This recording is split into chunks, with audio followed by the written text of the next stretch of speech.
welcome to the Cabinet meeting on the 15th of February. One more to go after this one.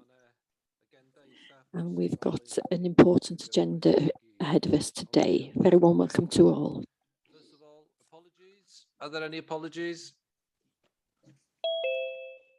No. Okay. Second, declaration of interest. Members will be aware of the requirement under the Council's Code of Conduct to declare any personal or prejudicial interest in respect of any business to be considered at today's meeting. Such interest should be declared now, or as soon as the councillor affected becomes aware that they have a personal or prejudicial interest in today's business.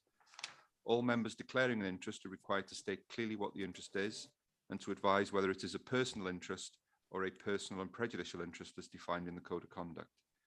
Any member declaring a prejudicial interest is required to leave the chamber for the duration of the business and can take no part in the proceedings. Members with a personal interest only may take part in the debate in any vote. If a personal or personal and prejudicial interest is declared today that has not previously been disclosed and recorded, the councillor concerned will be required to complete and sign a declaration of interest form, which is available online. Thank you, Gary. Does anybody want to declare an interest? No. Okay, there's one. I best declare an interest in agenda item 7 as I sell some of my stock in one of the estate agents or auctioneers as we mentioned in the consultation process. Okay, no one else is there? No, thank you. Agenda item 3, urgent matters. No urgent matters. Agenda item 4, minutes of the meeting held on the 18th of January. First of all, for accuracy, page 7, 8, 9. Meirig? Hello, Parkers Cadeirydd. Thank you, respected Chair. Item 6. There's reference to what I raised, referring to floods. I'm not sure whether that conveys exactly what we were discussing, which was a water holding feature that burst and let out water throughout the building. And I didn't understand at the time why they didn't look at this container before it was handed over to Leisure Services. At the end, it says that Councillor Bobby Feely, Cabinet member, was going to send me a message. I don't think that's happened. Maybe I've missed it, but I don't think it's happened. Thank you, Merrick. I do remember that question.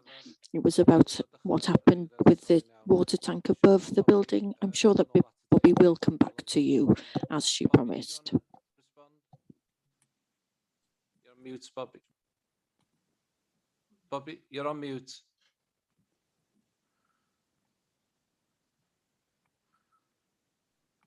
You want to give it another go, Bobby?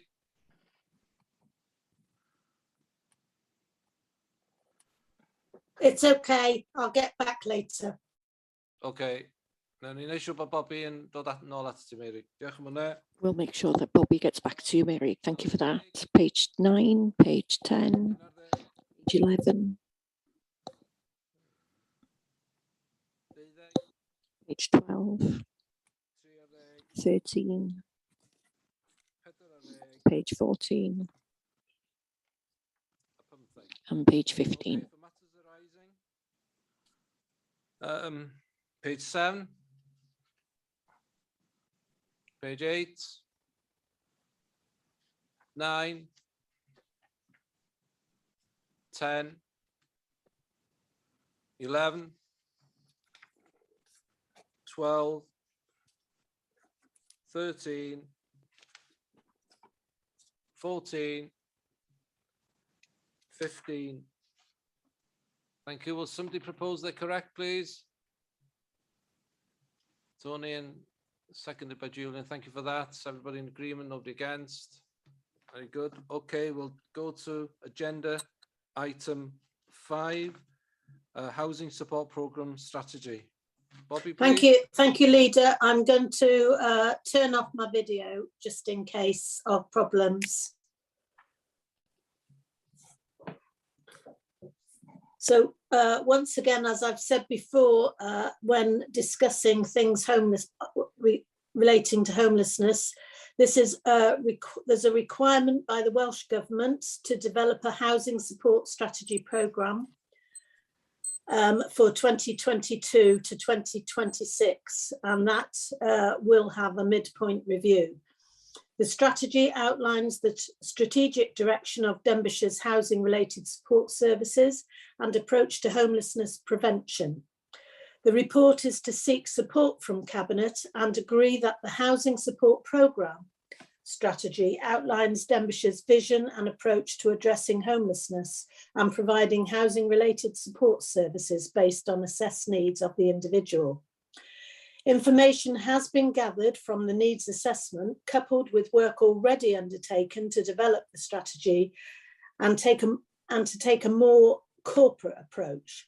The work has helped us identify around 7 priorities within the plan, which enhance and address actions within the existing Housing and Homelessness Strategic Action Plan. For example, adopting a rapid rehousing approach to homelessness, sourcing permanent accommodation, especially for single people under 35, providing a targeted early intervention and prevention service, securing our own emergency temporary accommodation, reducing reliance on B&B style accommodation, etc. All things to strengthen our housing and homelessness support teams.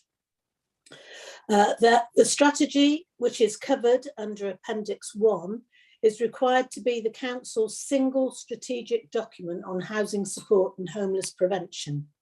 Naturally, we have ensured this is aligned to the existing housing and homelessness strategy, which is monitored by the group, the Strategic Housing and Homelessness Group that we set up about 18 months ago. The strategy covers both statutory elements of homelessness prevention and wider housing-related support funded through the Housing Support Grant. As you will see within the documents before you this morning, a draft action plan is included, but this needs a little more work to include longer-term actions and timeframes prior to publishing. Homelessness remains a significant challenge across Denbighshire and indeed the rest of Wales.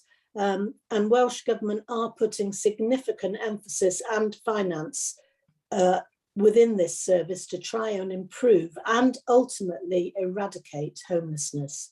I believe the strategy before you this morning represents another step in the right direction. And can I just thank Claire for putting the report together, and Nigel, manager of the service. This is a very comprehensive report, and I've just tried to give you a brief outline of what it's about. I think Claire and Nigel are here. So any questions you may have. Claire and Nigel, are you there?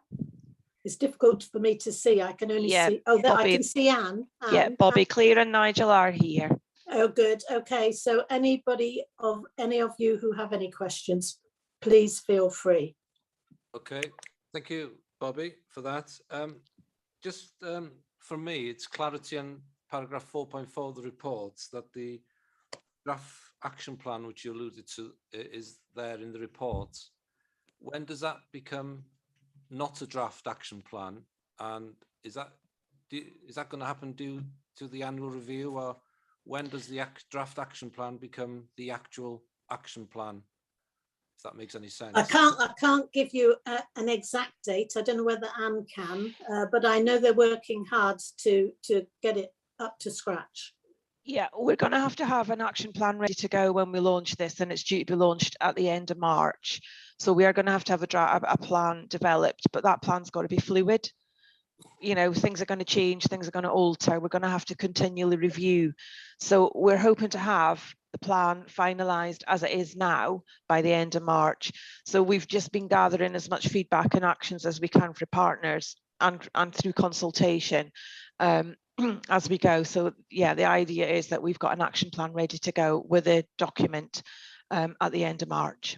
And I should have said, Anne, if there was anything you wanted to add, or any of you wanted to add to what I'd said, please feel free to do so.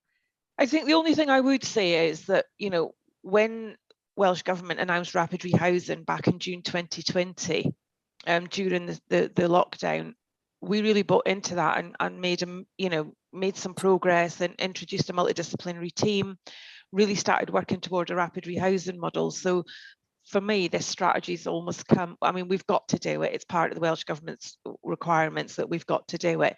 But I think we've actually made some progress already and are further on our way than a lot of other local authorities. And we've got the corporate approach now, which really lends itself to working with that change that's required to get us to rapid rehousing. That's the only other bits I would add at this moment, Bobby. Okay. Okay, thank you. Thank you. Bobby. Any questions from cabinet members on this? Mark, please. Yeah, Joachim Mao, Chair, thank you. And thank you, Councillor Feely. Really good piece of work. So thanks for officers. It's really in depth and obviously a piece of work gone into it, an effort. Just 4.2, if I may. So it talks about support services, and I spoke to Anne before on this. So the question I'd just like to ask is, obviously, getting support to people in housing who need it with addiction or needs is really important.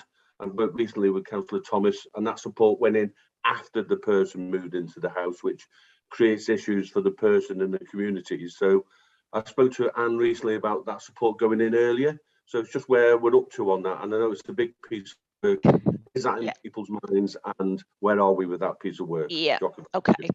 So I mean, obviously, the quicker we get in and get provide services, the better, because just providing somebody a home doesn't always resolve all their issues. And in fact, providing somebody with just a home can actually create even more issues. Yeah. So, you know, trying to get that the right intervention in as soon as possible is key. And that can happen at any time. That can happen when somebody first presents, even at risk of homelessness, right through until they're actually in their own home. It's difficult because sometimes people stop engaging. So if we've got them into services and they don't always engage when the services think they should engage, sometimes they're then, it's almost like 3 strikes and you're out. We don't try and take that, we certainly don't take that approach in homelessness, but trying to get our partners to work in that way can sometimes be a bit more difficult. We've just employed, through a secondment from BCU, is a substance misuse and mental health coordinator who will work closely with our homelessness citizens and homelessness that have got substance misuse and mental health issues. And that person has still got a foot in the door at BCU, so has got access to all the services that them individuals would require. So we're hoping that's going to strengthen our position in that. But there's a, you know, that's the whole point of rapid rehousing, is getting somebody into their own home and continuing to provide that ongoing support for however long that family or that individual needs, to make sure they don't fall back into homelessness. So trying to help them maintain their tenancy and address, you know, the issues that they've got, whatever they may be. For some people, as I say, that's quite straightforward. For others, it's really complex and they need high intensive long-term support. So we're not there. We've got a long way to go, but I think we're certainly making great strides as to where we need to be to try and get that timely intervention in. And there's work ongoing with partners to just try and, you know, make them understand that when you've got a substance misuse issue or a fluctuating mental health concern, you don't always engage as they want you to. So it's trying to make sure we've got them relationships and access into services that means we can support the individuals when they're ready to engage, which again, you know, is problematic sometimes, but we're doing our best to get to where we need to be. Does that answer your question? Yeah, thanks for that. And you've touched on it. The partnership across all services is really important. So I know it's not easy, but it's really important. So thanks. Yeah. For the job. Okay, thanks. Thank you. Any other questions? No questions from cabinet members now? Okay. Are there questions from non-cabinet members? Mary, please. Thank you,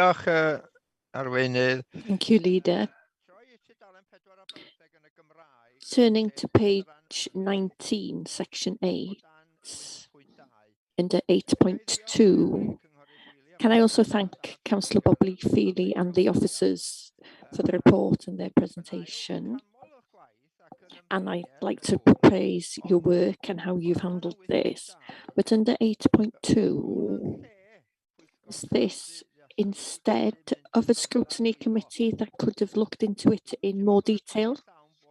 I don't always feel that the full council can go into these things in detail because of time, because we've got quite a long agenda as a full council.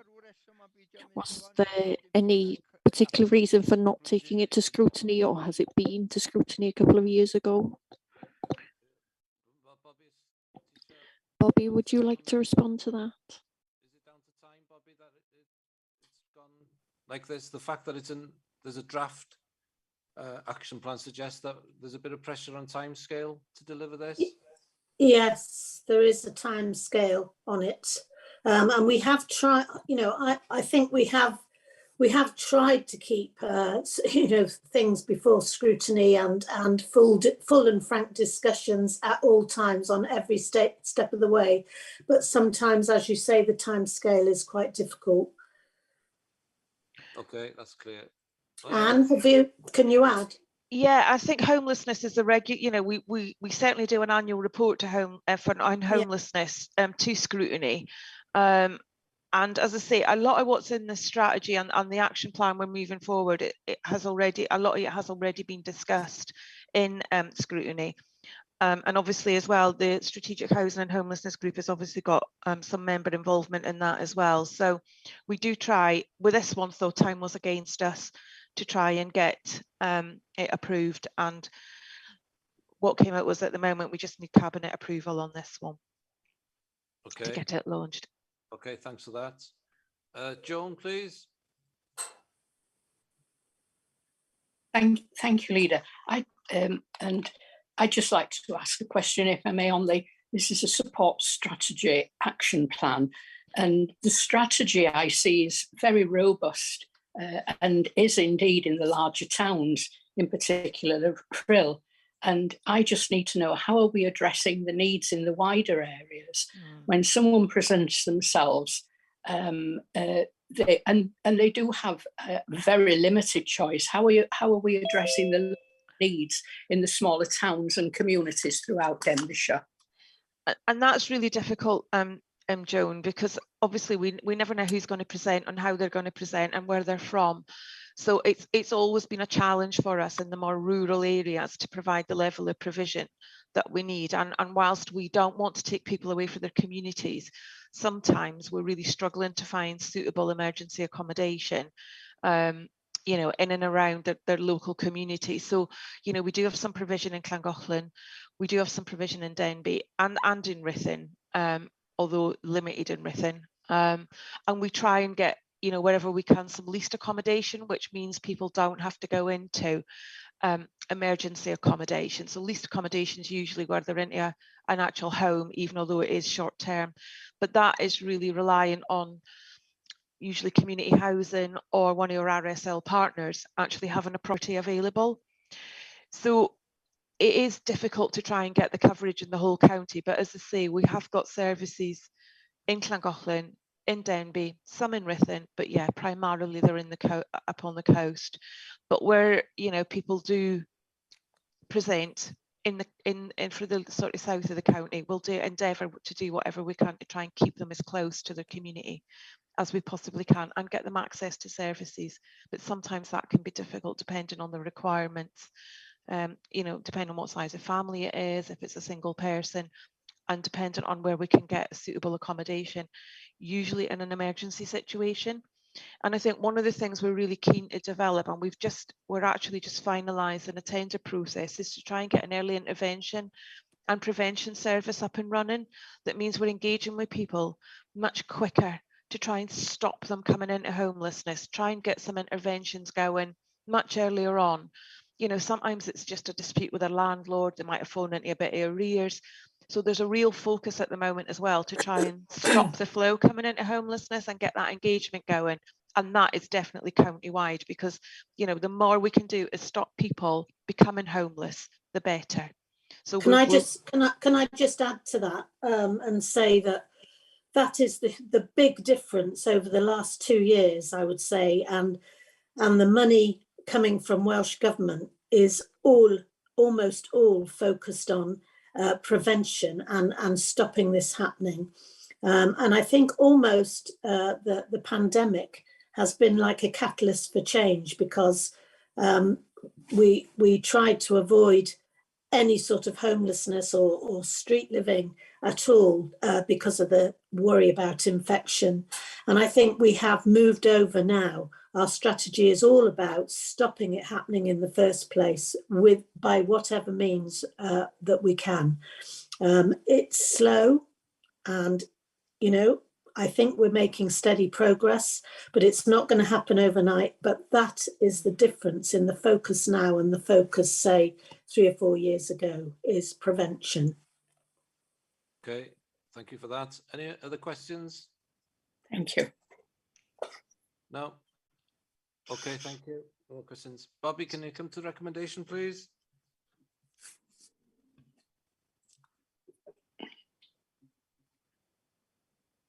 Hello, Bobby. Bobby, I think you've gone on mute accidentally again. Yeah, sorry about that. Back again. So that the Cabinet agree with Denbighshire's vision and strategic direction outlined within the Housing Support Programme strategy, and give approval for the document to be published. Thank you, Bobby. It's been proposed. Is there a seconder? Mark, seconder. Everybody in agreement? Is there anyone against? No, okay, that's been moved. Thank you, Bobby.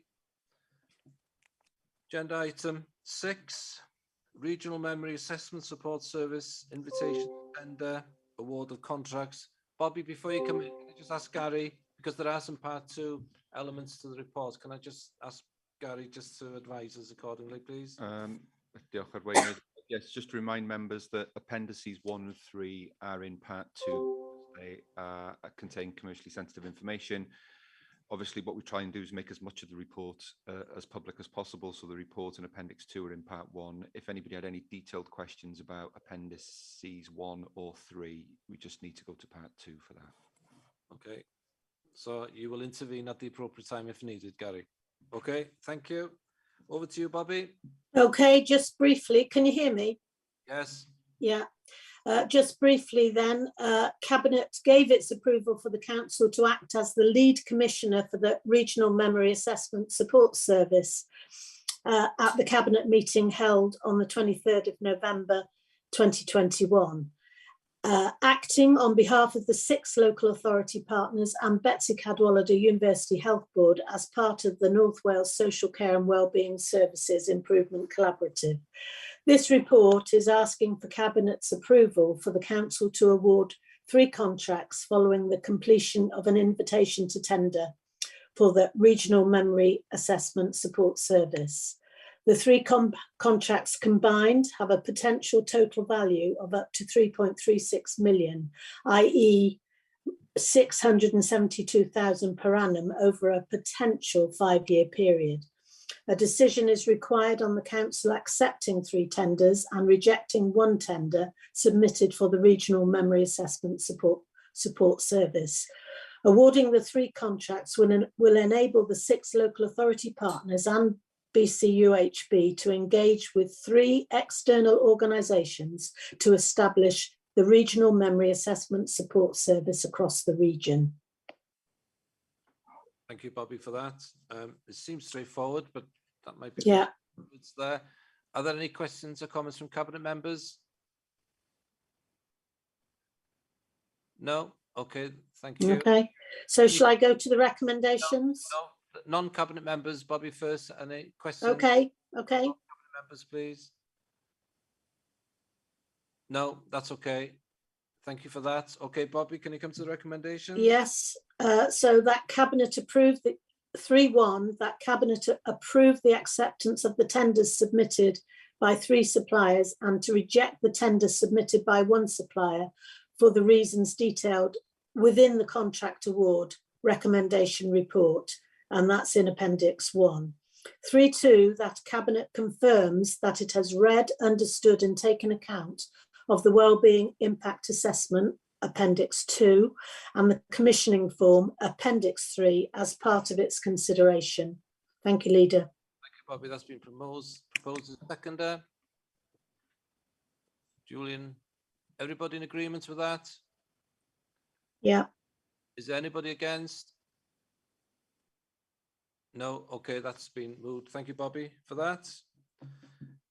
Right, agenda item 7, proposed scheme of delegated decision making for land acquisition, freehold and leasehold for carbon sequestration and ecological improvement purposes. I'll invite Brian, since you're the first lead member on the list, Brian, I'll invite you first. Well, that's very kind of you, most kind of you. Yeah, as you say, there's a long list of people on this one. So myself, Tony Thomas is in there as the lead member for the biodiversity elements of the climate change, and Julian's included because of the financial implications if we're going to pass this report through this morning. We also have Alan Smith with us this morning, I believe. Unfortunately, the report author, Andrew Cutts, is unwell. He's not with us.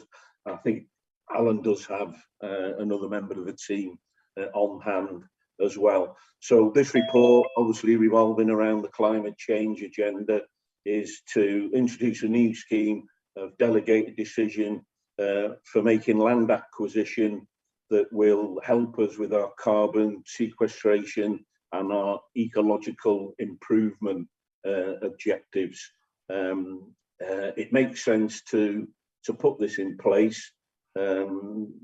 Not so long back, we were disposing of land via one department, asset management, and when we declared the climate emergency, we were looking at purchasing land on the other hand. So we brought back, this paper brings that together in as much as we know there's a need that we need to acquire land.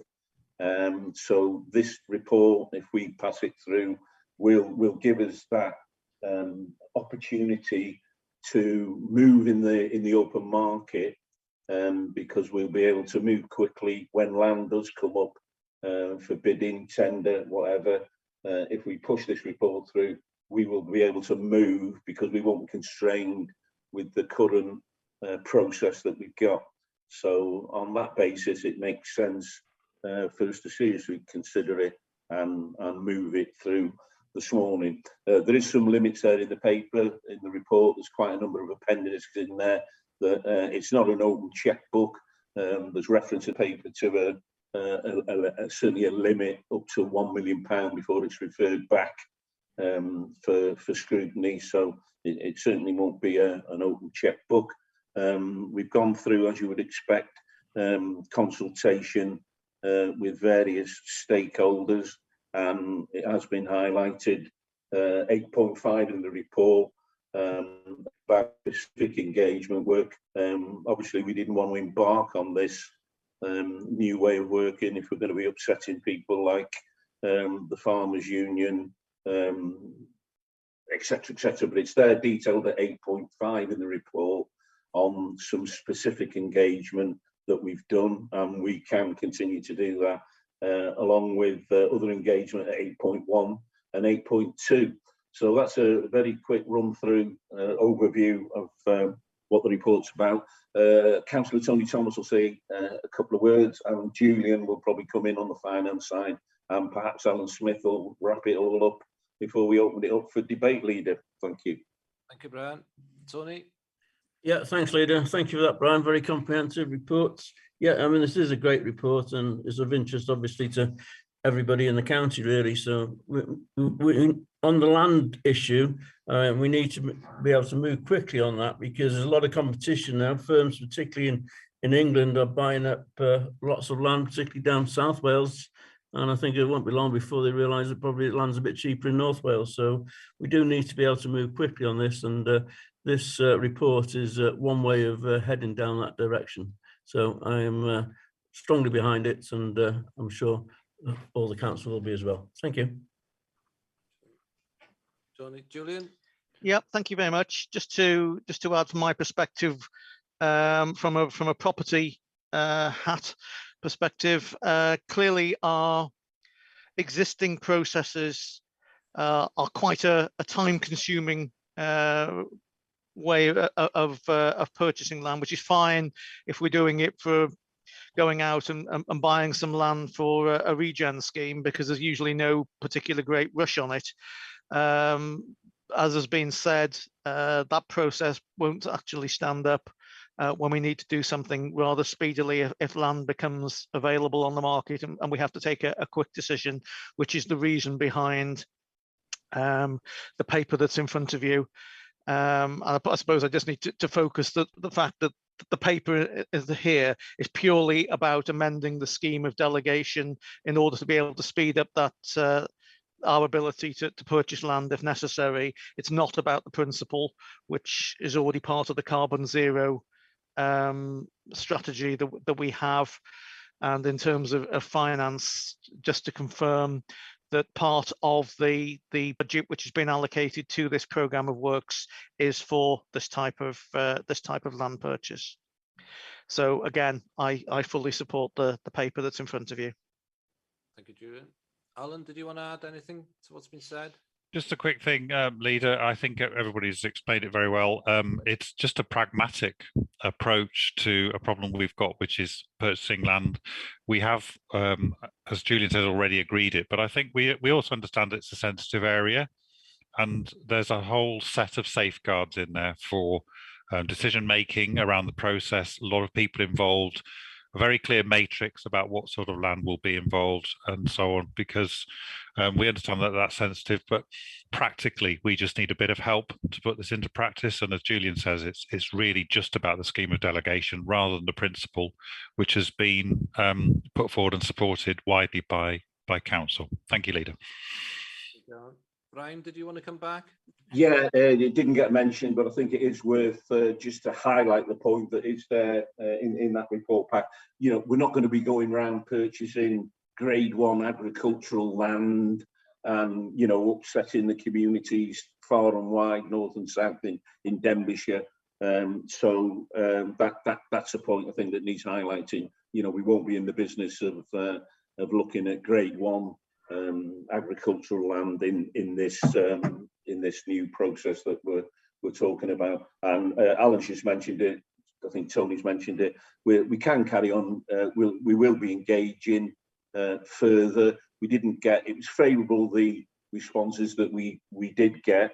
We didn't get responses from some particular bodies, which you draw the assumption, well, they haven't got a problem with what we're talking about doing, but keep the lines of communication open if we're going to pass this through, as I've said, and I'm sure it will work well. It is a good thing to do, and as long as we keep the communication open, we'll be fine. Thank you, Brian, and thank you for highlighting the sort of land assessment criteria in a way, isn't it, of how the scoring takes place, because this is a sensitive issue in the rural communities. I have to say, what's happening nationally is not good for the rural areas, particularly in Mid Wales and South Wales. And I would call on Welsh Government to look at that urgently and try and develop some policies accordingly, because it's not right what's happening on a national scale. So that's why this is a sensitive issue. And I don't often disagree with you, Julian. And the principal elements you highlighted is not about the principle. In the rural community, there is a principle here of what it looks like, but this report is about extending the delegation process. I get that, and that's fine. But for me, the most important thing here is the land assessment criteria. The scoring matrix makes it very clear that the purchase or proposed purchase will not be for land which is for food production. And that's really important, because we need to get the balance right between managing carbon emission and food production, and should declare an interest on that. But that's really important. That's why it is sensitive in the rural areas, and that's why I feel comfortable supporting the reports, because of the work that's gone into it. you have considered all eventualities and the consultation has taken place, and I'm sure that consultation will continue with some of the people who are not in the report. But from a rural perspective, I am happy to support the intention of this. Okay, are there any other cabinet members? Mark, please. Yeah, thank you, Leader. And you've touched on a good point about food security, and I think forestries and mass solar farms do have an impact. But I think this policy, if you read it, I think it's covered, so I'm happy with that. Just a couple of questions. If we get rid of any assets, does the budget allow for rewilding of any council assets we get rid of? So instead of them becoming eyesores, we can actually invest to make them rewilding. And the maintenance, when we do this, there is a cost moving forward. So where does that budget sit? Is it within the 1 million, or will that be managed separately? When we get this right, and we've got nice new forests or etc., we will want our children and schools to be able to access this. So is that in our minds? Thank you. Just a couple of questions. Thank you, Mark. I look to Julian or Alan. Have you got an answer to that? I could answer that, Leader. Julian might want to come in as well. If we're disposing of our assets, we would always consider this as the options as part of the programme. I think that's would be almost our first priority over and above purchasing, actually. So that would always be a factor. And in terms of maintenance longer term, I think you hit on a good point. We will have to, over time, we will need to expand our resources for maintenance of this land. At the current time, that's not the case. Countryside are very comfortable with the resources they've got to do that, but eventually, over time, that may be the case. And your point about access, yes, that's really important. And we would always seek to improve access to those for social and welfare reasons. So yes, thank you. Steve, did you want to add to that? Yeah, just that the the programme itself, we work closely with the programme to make sure that the information goes to the budget board for the bid every year. That obviously was capital to begin with, but we recognise, and this year's bid included revenue impact as well. So the revenue impact of investing in the capital is considered on an annual basis. So there's a process and a method there for if Countryside did need extra resources to manage these extra parcels of land, then there is that mechanism already approved. Okay, Chair. Julian? So yeah, if I can just to reinforce what Alan said in terms of process for disposal, clearly in our disposal process already, we circulate any other internal service to see if they ever have a requirement for the land before we would actually go to an external disposal. And since the the climate emergency declaration and all the rest of it, clearly again, one of the first ports of call would be to see whether it was suitable for this type of thing, because obviously it's clearly ridiculous for us to sell one patch of land and then go out and buy other land. The first port of call, as Alan would say, would be our own if anything was suitable. Okay, thank you, Julian. Brian? Yeah, just a little bit of an add on there. The maintenance is a relevant point. Tony and myself, Councillor Tony Thomas, we've already had the conversations at Countryside service levels. There's been some woodland projects been put in recently, and residents have asked the question, what about the maintenance?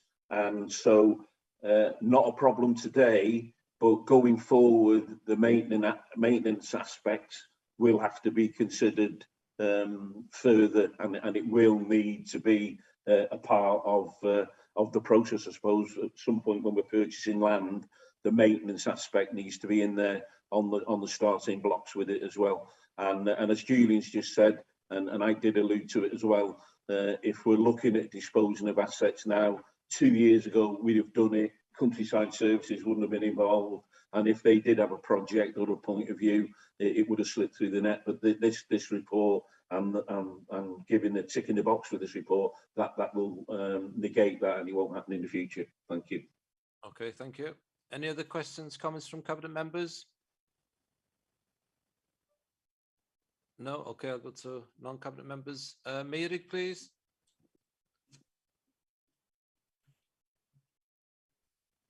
Na ni, diolch yn fawr eto. Thank you very much once again. We have been selling land and buildings to make savings for the county councils. Here, we're talking about purchasing land.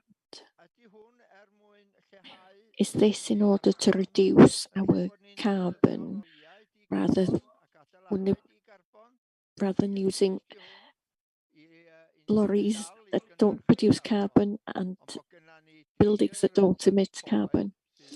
Is this just an excuse to have land that with trees on them, which puts us in a good place with the government?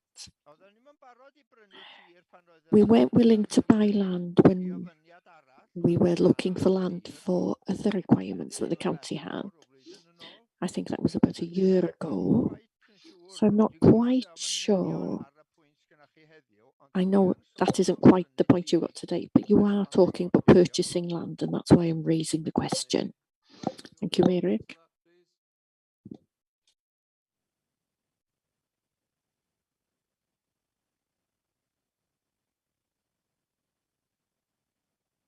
Hello, Brian. Hello, yes. Can you hear me? Yes. Right, okay. The climate change strategy, which is it's out there in the public domain, that details what we need to do to hit the carbon zero target and also the ecological targets that we've got. So we know we need to purchase land, but it doesn't come into the equation that we're doing it just for the sake of, you know, buying land and planting trees. It's all part of the whole climate change strategy for Devonshire County Council to hit that target by 2030. So it's not in there just for the purpose of buying land and planting trees. It's all part of the equation. So to give Meirig assurance that there is no intention of reducing our commitments with carbon emission with a vehicle fleet, for instance, we will continue to be pushing the agenda on reducing carbon emission from the vehicle fleet that we've got, as well as this, isn't it? Exactly, yeah. And again, all that's in the public domain on what Denbighshire are doing with EV vehicles at the moment within their fleet. We've got the pilot with the taxis outward facing from the authority. So yeah, that's it's all there on the headline of climate change and reducing carbon emissions. We're looking at it across the board, buildings, fleet. It's there. It's all in the documents, all in the paperwork. So it's not instead of, it's as well as, isn't it? Exactly, yeah, that's the point I started off with. It's all in the climate change document. It's all in there. The figures, facts. Okay, Chair, sorry, can I just come in on the land element again? Yes. Just to confirm, historically and in fact today, we will only buy additional land if there is a key strategic reason why we need to do that. Clearly, having made the declaration that we did a couple of years ago, that makes it a key strategic reason for doing that. So that would be why it would fit in. We wouldn't just go out and buy land just to buy land and to land bank it, because that would not be a strategic reason so to do. And just to reinforce what Brian said, seeing as I'm speaking, there were 3 planks to the strategy. Land purchase is one of them, but improvements to fleet and property stocks are the other 2 things. It's a balance between those 3 elements that need to be done. Okay, thank you. Alan, did you want to add anything? Yeah, to... yes, just further on that, Leader. I mean, all of that is absolutely right, but to reassure Mary that our priorities are to reduce our carbon footprint through our activities. Those are the things we'll do first, and the carbon sequestration is really just to make up for where we can't reduce. So our priorities is to reduce our carbon footprint. It always will be.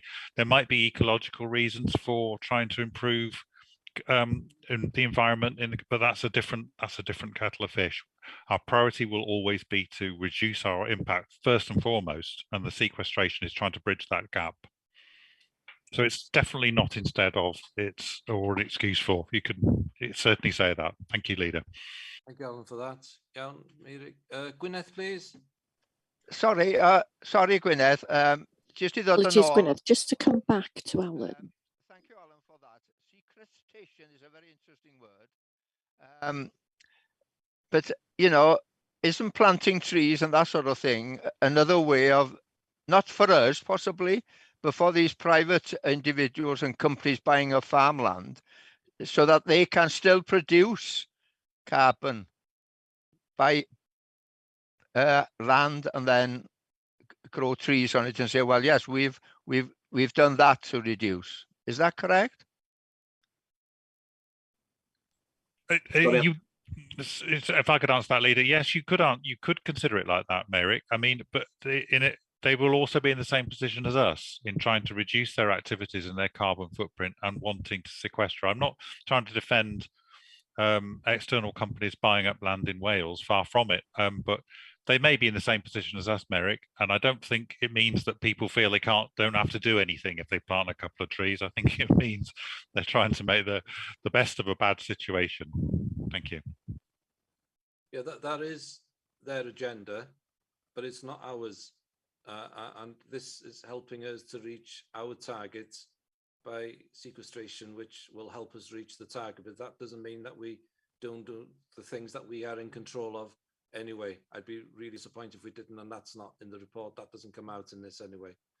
Yeah, Meirig. Diolch, Arweinydd. Sorry, Gwyneth. Mae'n iawn. It's Diolch okay. Thank you, Leader.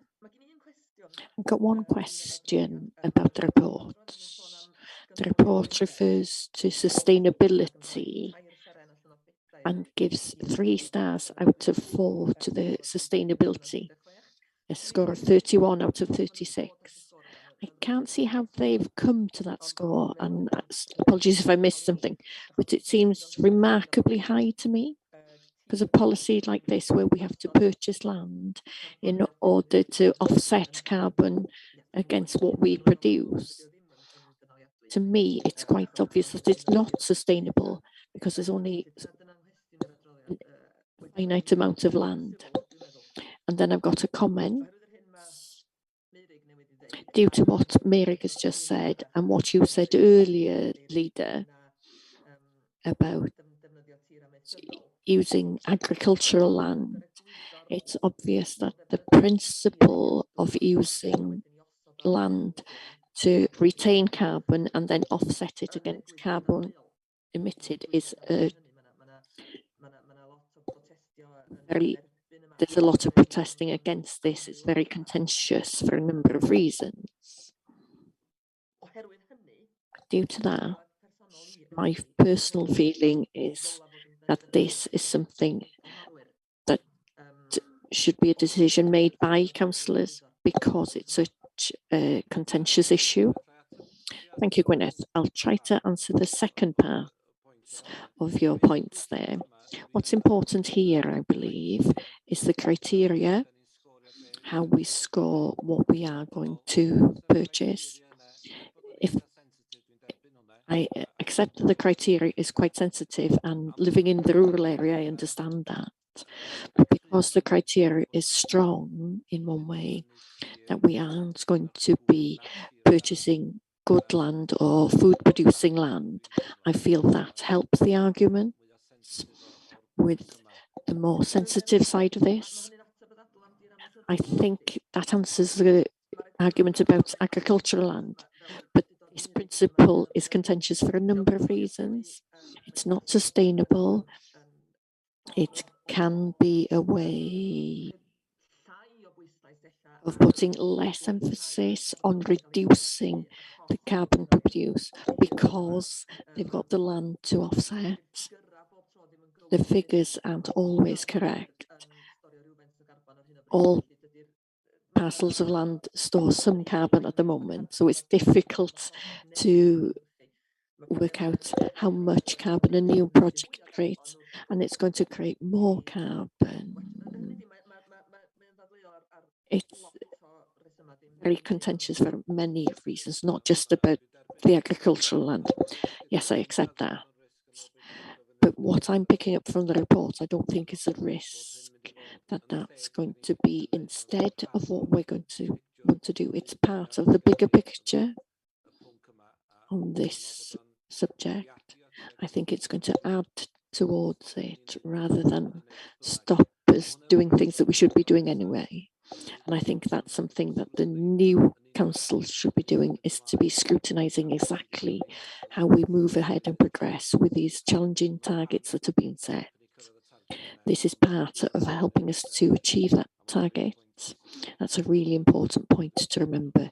This shouldn't stop us doing the other things.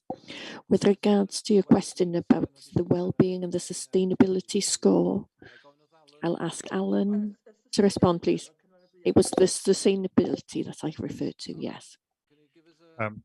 Thank you, Leader. Yes, I was looking at the wellbeing impact assessment. The sustainability in our assessment is not just in the, it doesn't refer to just to the traditional way you're perhaps thinking about it in terms of an ecological brief, but it is quite a wide measure, which includes integration with other activities, partnership working, the long-term sustainability of it as an arrangement. So it's quite a wide brief, and I think that's why we've come to that conclusion in the impact assessment that, and I think particularly compared with a lot of the things that we do as a society, it is a long-term look at how we do things.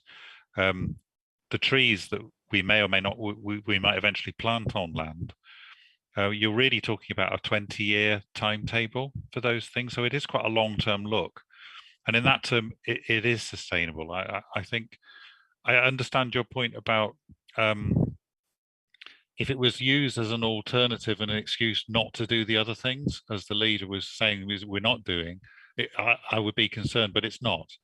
And it's sustainable in that sense that we're using it as a way to bridge that gap. And so it's not, if it was an excuse, then you could argue, I think, that the sustainability score would not be right.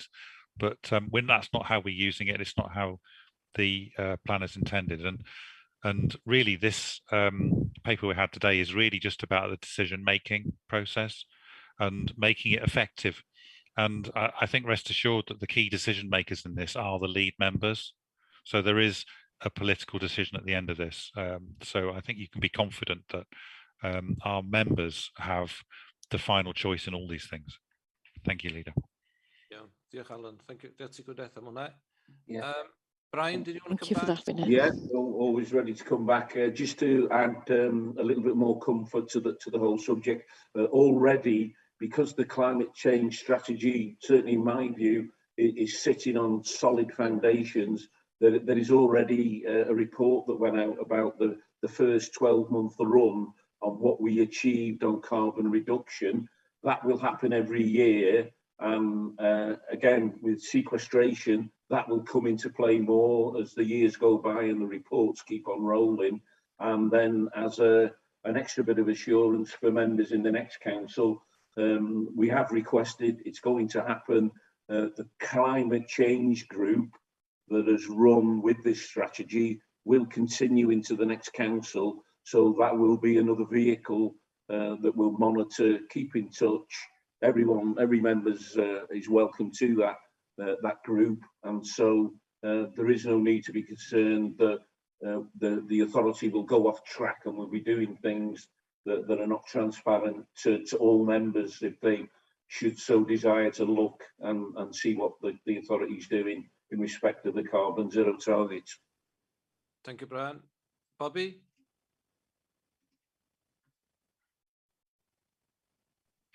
Thanks, Leader. Just looking at Appendix 6, there are quite a lot of implications. I mean, first of all, I must say that I commend anything to help climate change and avert the ecological disaster that could be facing us. I'm 100% behind it. But looking at all the sort of things that are flagged up, like monitoring the market, checking out Brexit policies, smooth passage to purchase with a budget readily available to move quickly, horizon scanning, etc., etc., etc. There's an awful lot of work involved. I'm just wondering if have we got sufficient staff to cope with these new sort of additional responsibilities. I know we have a fairly short, a fairly small department on this, and I'm just concerned that we have the capacity to deal with all the sort of I's being dotted and the T's being crossed on this. It's just a word of reassurance, probably from whoever the officer is in charge, or Brian himself may have knowledge of this. I don't know. Yep. Well, again, Bobby, on the resource point, if you look at the direction of travel for the climate change strategy, we have added to the head count. Obviously, this was in the hands of Helen Vaughan Evans when she was been the main player of putting all the strategy together. And because we've increased the head count, that has taken account of the extra workload as we progressed with the strategy and moved towards 2030. So I would say at the moment it's in hand. That's not to say we have to increase the capacity going forward. That will surely come on board at some stage. But Alan's going to come in and say something. But from a political point of view, I believe we're covered at the moment with the resource in that department. But we could always do with more, obviously. If I could just come in as well, leader, to support Brian there.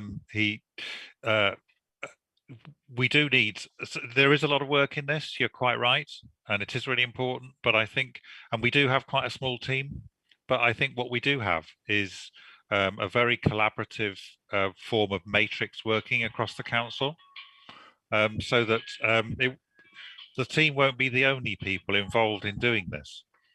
For example, there's a whole of property services, there's countryside, there's people in every department working to promote and produce and implement this program.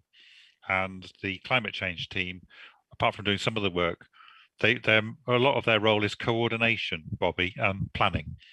So actually, we've got a lot of people in the council working on these in different aspects of their job. So we can get it done. It is complicated. And in some cases, we've had to attach extra resources in terms of where there's been tasks that needed extra work, but those have come through the programme. But by and large, we do have enough people. Thank you. All right. I was just having a little panic attack there about, somebody ringing up Steve Gadd saying, we need £1 million tomorrow to purchase this land. And I'm, that's an exaggeration, obviously, but it is quite large sums that we're talking of because land is expensive. So I'm just taking a cautious approach to how we deal with this without going through what you might call the proper channels. Thanks, Bobby, for that. I think you're right to raise the question around capacity. I think the change that we did to the Constitution has helped a little bit, where all services have signed up to the motion that went to full council. So the capacity has been extended a little bit, but in terms of moving forward at pace to reach the targets in that time scale, I do envisage that we will need to invest in this in order to do that, because it will grow. And 3 or 4 years ago, we weren't talking about this, where we all of a sudden it's one of the main considerations that we have to think about now. So I would think the next council will have to look at that question and probably evolve the capacity to move this at the pace required. But it's something I'm sure the officers and the chief exec is monitoring and keeping an eye on. Okay, Rhys, please, Rhys Thomas. Diolch yn fawr, Cadeirydd. Thank you, Chairman. Also concerned at the risk to all of this going forward due to the lack of resources in countryside service and biodiversity team. So I'm glad that a note has been made of that. I have great faith in our countryside services and biodiversity team, but there is a lot of work in store for them in years to come. And one of the question I want to ask is, will countryside services and biodiversity, I realize we're going further and further away from the topic under discussion today, but we do have an ecological and biodiversity strategy, and we also have a carbon reduction strategy, and I'm afraid that they may crash head on at some time in the future. One example of that would be that what Councillor Young talked about in open access for the public flies in the face of the need to protect biodiversity. And I'm sure that there's the experience in our countryside services to work out exactly where public access to any new land or new forest or whatever, where that is not in the best interests of our ecological and biodiversity targets in protecting wildlife. Okay, thank you, Chair. Thank you, Rhys. You are right, Rhys. We have veered off the original recommendations required, but it's a point well made. And I think officers in particular should take note of the points that you make and consider that moving into the next council as a challenge or an issue that would need addressing. And to be fair to services and officers, they are pretty good addressing issues like that anyway. And I'm sure there'll be a clearer picture emerging on this in due course in the next council. Diolch. Yeah, Chris. Okay, no more questions. I don't think are there. No. Okay, Brian, do you want to take us through the recommendations, please? Yeah, fine. So 3.1, Cabinet approved the introduction of the new scheme of delegated decision making for land acquisition, for carbon sequestration and ecological improvement purposes as proposed in Appendix 1. And 3.2, the Cabinet confirm it has read, understood and taken account of the wellbeing impact assessment Appendix 2 as part of the consideration. Okay, thank you, Brian. That's been proposed. As a seconder? Tony, seconder. Is everybody in agreement? Is there anybody against?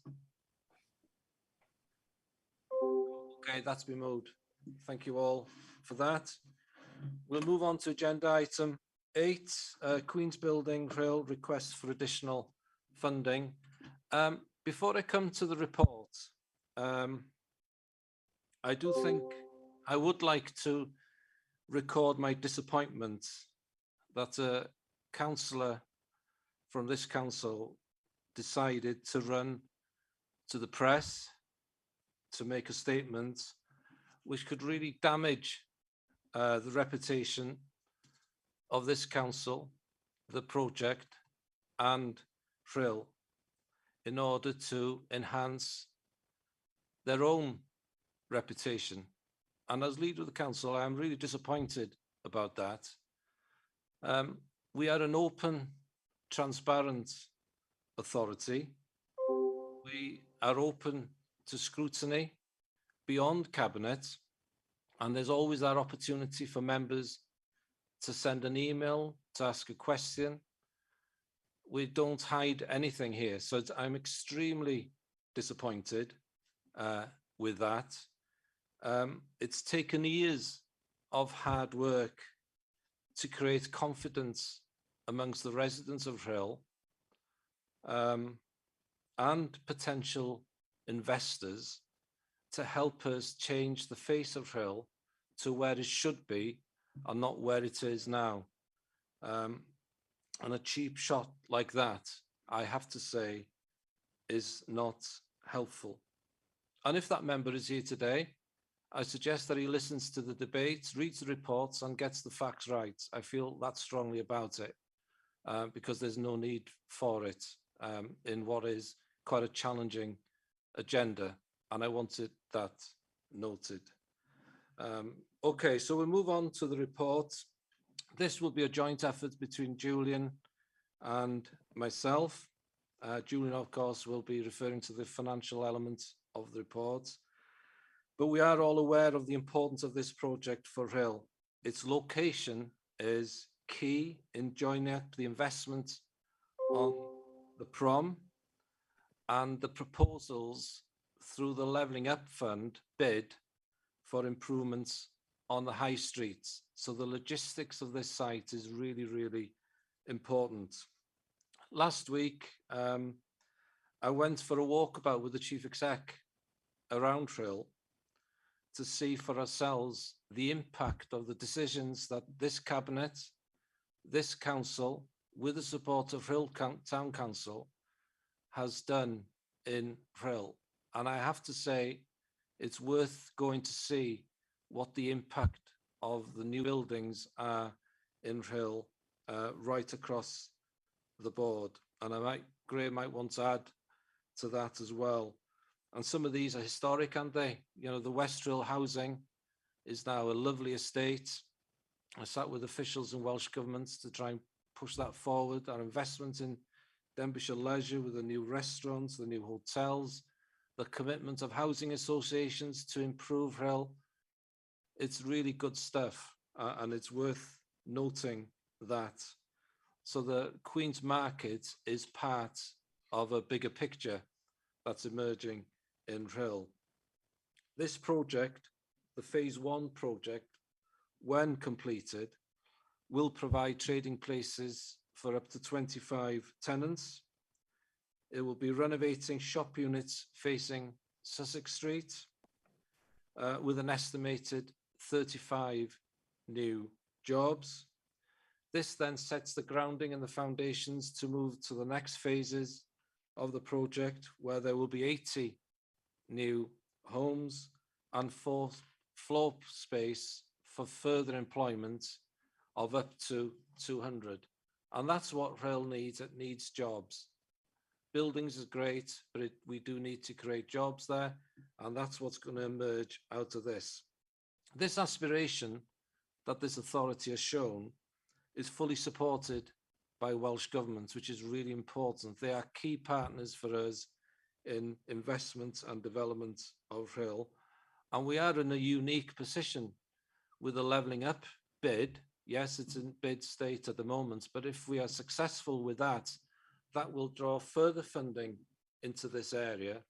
And one area which needs really quite significant investment is the high street. I can see Rhyl making massive improvements, having gone on my walkabouts with Graham last week. But what does need investment is the high street. So the Queen's Market project is key in linking the high street to the prom. At the beginning of this project, we did know that this was going to be challenging. And we had a choice of not doing anything, walking away and leaving it there, or taking that challenge on. So as an authority, we took it on because of the confidence that we have in our own ability to deliver on projects on this. We've already done it. What we could not have foreseen is the stipulation from NRW about increasing the height of the foundations. Fully understandable. It's the right thing to do, but there's an extra cost.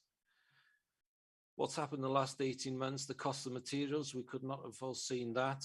That's a lot higher than we'd ever envisaged at the beginning when the purchase was made. And also the level of asbestos on this site was significant. And where the asbestos was found in physical terms, we could not have foreseen that either. And the implications of increased asbestos is, of course, very significant. And one assuring thing sitting on the project board with Welsh Government civil servants is that they understood that. They weren't surprised or shocked by it. They understood that the rationale for wanting more costs in this project was clearly the right thing because of these extra challenges that we face. So as lead member for Rhyl and shared lead member with Julian on the Queen's Market, this is really important. Yes, it's challenging, but bringing the prom to the high street, aligning all the investments that's happened along the way is the right thing to do. It will create work and it will move Rhyl in the right direction. and I do ask for your support on that. Okay, Julian, do you want to do the financial elements, please? Yes, thank you very much, Leader. You obviously get to do the uplifting bit, and I do the I do the nuts and bolts.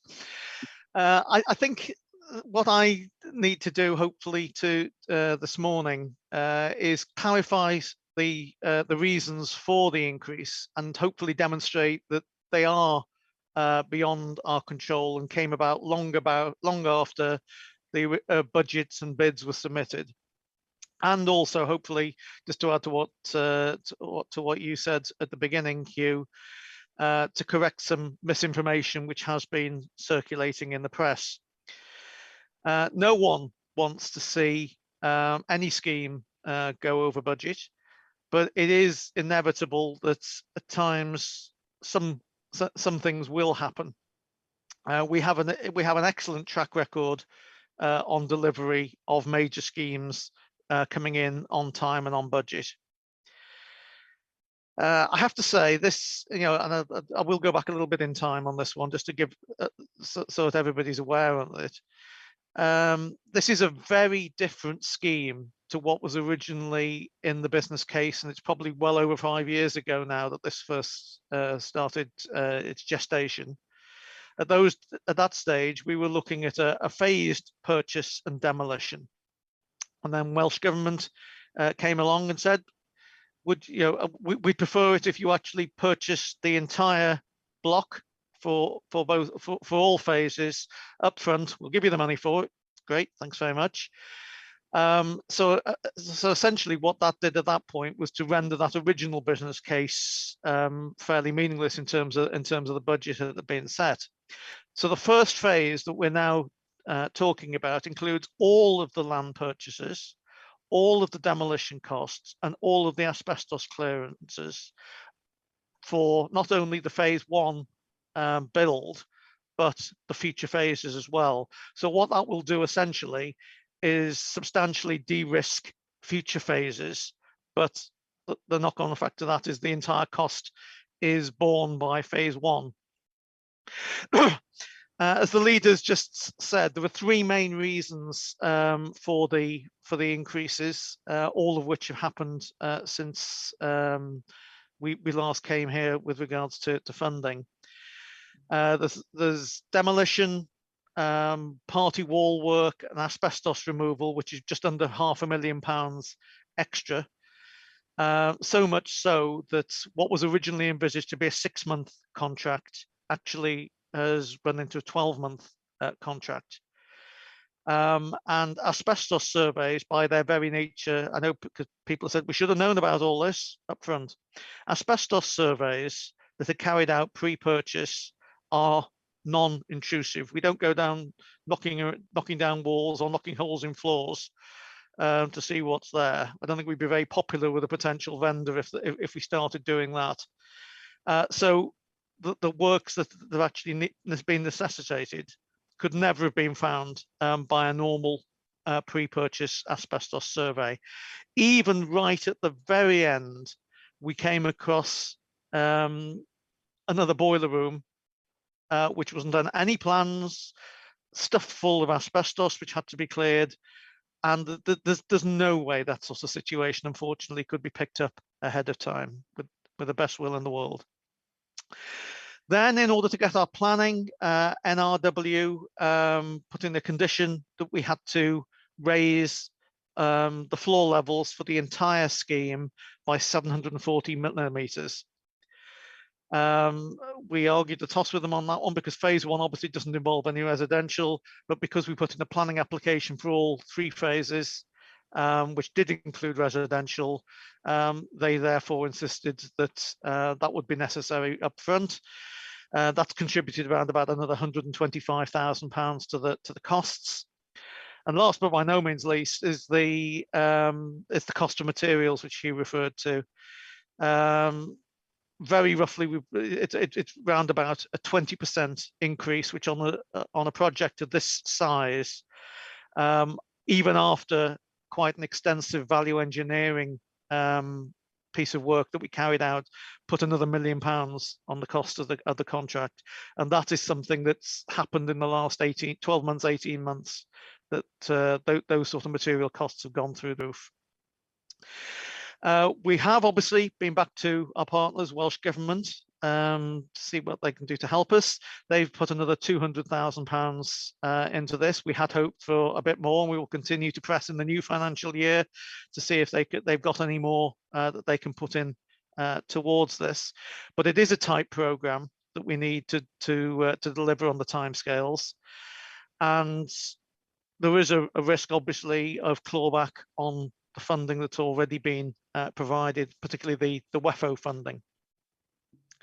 And of course, we can't forget that whatever decision we come to today, we own this site and we own the liability going forward. So that needs to be borne in mind. As I said, we will continue to seek external funding where we can to mitigate and minimise the amount that we have to actually put in to the scheme additionally. I suppose again, the question's always said, why the scheme shouldn't go over budget. Well, they do go over budget for a number of factors, and hopefully I've demonstrated the reasons there that quite clearly are ones that were outside of our control. And there's a very easy way of avoiding potential overspends on projects, and that's by not taking any projects on which have any element of risk to them.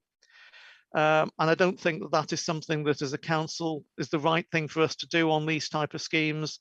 Otherwise, we would never take anything forward if we were so scared of risk that we didn't, that we weren't prepared to even envisage it.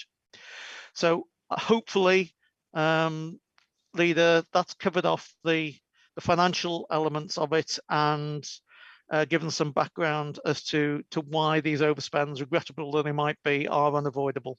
Thank you. Thank you, Julian, for that. Okay, I'll open it for questions now. Brian, please. Yeah, thanks, Leader. Unless someone wants to correct me in your opening spiel, the member who you referred to is not on this meeting and doesn't deserve a lot of airtime. I just hope that the local democracy reporter tunes into this webcast and listens to what you've said, Leader, because whatever personal views people might have, and we've had a discussion last week about the Queen's Market, we need to do the right thing for RHYL. And when you weigh it all up, and the fact that you've mentioned Welsh Government are still on board, have supported it all the way through. We've got the option with the Levelling Up Fund application, which could bring more funding to the project. We need to get behind it, and I will support you and the team on this. And I do think it was very poor what that member did last week. Bearing in mind, not so many moons ago, he was in another political party, the local RHYL party, the Labour Group party, who are fully supportive of it. So at some point in time, not so far back in time, he'd actually agreed to this project. So as I say, not worth too much of a mention here. So I will support you. You probably might get further on costs going forward. It's good news, the Welsh Government sounds like they're going to fund this extra blip that we've got at the moment. We all know that you're doing your best, officers are doing their best, and the wind in the right direction. This could be a very, very good thing for RHYL going forward. Thank you, Leader. Okay, thank you, Brian. Any other comments or questions from Cabinet members? Bobby, please. Thank you, Leader. Yes, as you say, it is disappointing that costs have got to raise again, but anybody, I think, involved in the construction world at the moment in time is wringing their hands in despair at the amount of costs that are going up across every construction project there is. And to regenerate RHYL, as everybody is aware, is a massive task. And I, like you, I wasn't with you the other day. Unfortunately, I couldn't get there, but I had a walkabout on Sunday myself. And there is a lot of improvements taking place, and things are looking a lot better in Rhyl than they were a few years ago. But I do defend the right of anybody in their own little patch, wherever it may be, whether it's mine in Ruthin or yours in Llanellidan or anywhere else, to speak out. And you know, we can't squash the democratic right to speak. And we all defend our own patches in our own way when we get the chance. It's more difficult as a cabinet member, obviously, because we need, in order to operate as a good cabinet, a show of unity. But I do defend the democratic right to speak, and I do also accept the need to regenerate Rhyl. So I'm being sort of trying to be even-handed and fair to all those involved. Thank you, Bobby. I'm not going to dwell on what I said at the beginning. I made my position very clear. There are opportunities to challenge, scrutinise, test everything that goes on in the council without going to the press. And I think that's my position, and that's clear. But it's not for this report. I've made my position clear. And I thank you for your support, Bobby, on this particular report. Okay, are there any questions from cabinet members? Mark, please. Yeah, thank you, Leader. Yeah, and I'll just make a few points and then one question. So yeah, everyone can voice their concerns, but I do think it's quite wrong to try and say it's mismanagement when it's clearly asbestos costs and the cost of materials, which the Department for Business in the UK have said have gone up between 23 and 78% in 1 year. That's an incredible increase, and no one can manage or foresee that. So I will make that point.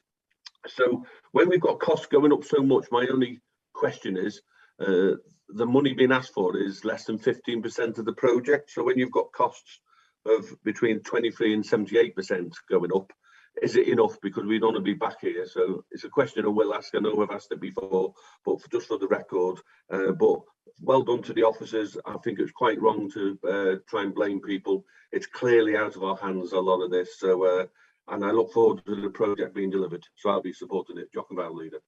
Thank you, Mark. Hilditch, please. Diolch, thank you. Just to add to the debate slightly, I have no issue with anyone going to the press. I think if they want to take a stance, that's right. But please get your facts right. And this is the second time that this particular member has gone to the press with incorrect facts. He did on Prestatyn High, and where he claimed that Prestatyn High would cost 25 million for a new build. But let me tell you, the cost of building Prestatyn High for a new one would be 45 million now. So costs have gone up, and they are changing every single day. So whatever we have in this project, you know, I've got, I think, 3 school projects at the moment that have gone in excess of 150,000 in costs have increased. So our world is changing on a daily basis, and I think, you know, what this council has committed and worked with in Rhyl has been fantastic. Never did I think that I'd stand on the prom and watch Tom Jones in Rhyl and enjoy myself, but they are absolutely changing times. Whether you're a youngster or whether you're an elderly person, there are things emerging in Rhyl that are there, you know, from the BMX track to the marshes to what's happening on the front. And yes, we do need to do some work on the high street, but this Queen's Market will contribute to jobs and a better standard of living for people in Rhyl. So it has my support, and you have my support, Leader. Thank you. It's like being a football manager. Yeah, Chair, can I just respond on Mark's point about is it enough? Yes. Yeah. Yeah, I mean, until you built it, you never know exactly what it is, what the final costs are going to be, and obviously we haven't had the final tender in. It's the best assumption that we can work at the moment. You can never say never. I think we've learned that on this project, that you can never say never. I certainly wouldn't want us to ask for resource that we didn't need to be included within this at this stage. So I think it's a fair assessment. I think most certainly we know all the asbestos and demolition works are being done because the costs are what they are. That part of it's done. We know the cost of the raising the floor levels, that's already been built in, so that's probably fairly static. Clearly, the quicker we can get on site and start, and the contractors can start ordering materials, that's going to mean that the cost will then be fixed for those materials. So we would hope that it is. But you know, as I say, you can never say never, to quote a film. And just quickly on that, leader, I missed the point out. If we pull out the project, it costs us over 6 million. So that's another reason where we have to complete. It's actually cheaper to complete now than to lose the investment. So I'll be supporting Jock about. Yeah. Okay, thank you. Are there any other questions or comments from cabinet members? Yeah, if I may, leader, it's Richard Maynon. Having been involved in this all the way through, I just would like really to offer some confidence that this is so far from being mismanaged. I like to think I'm a bit canny and a bit shrewd when it comes to this oversight, and if there's anything I don't like, I will speak out quite freely. Right from the get-go, this is a project where opportunity presented itself, that everybody involved, officers and members, in a very open way, seized those opportunities and saw this as the key part of the redevelopment of that part of Rhyl that connects the biggest asset we have, which is the seaside, back to the high street to give it a fresh lease of life, hopefully.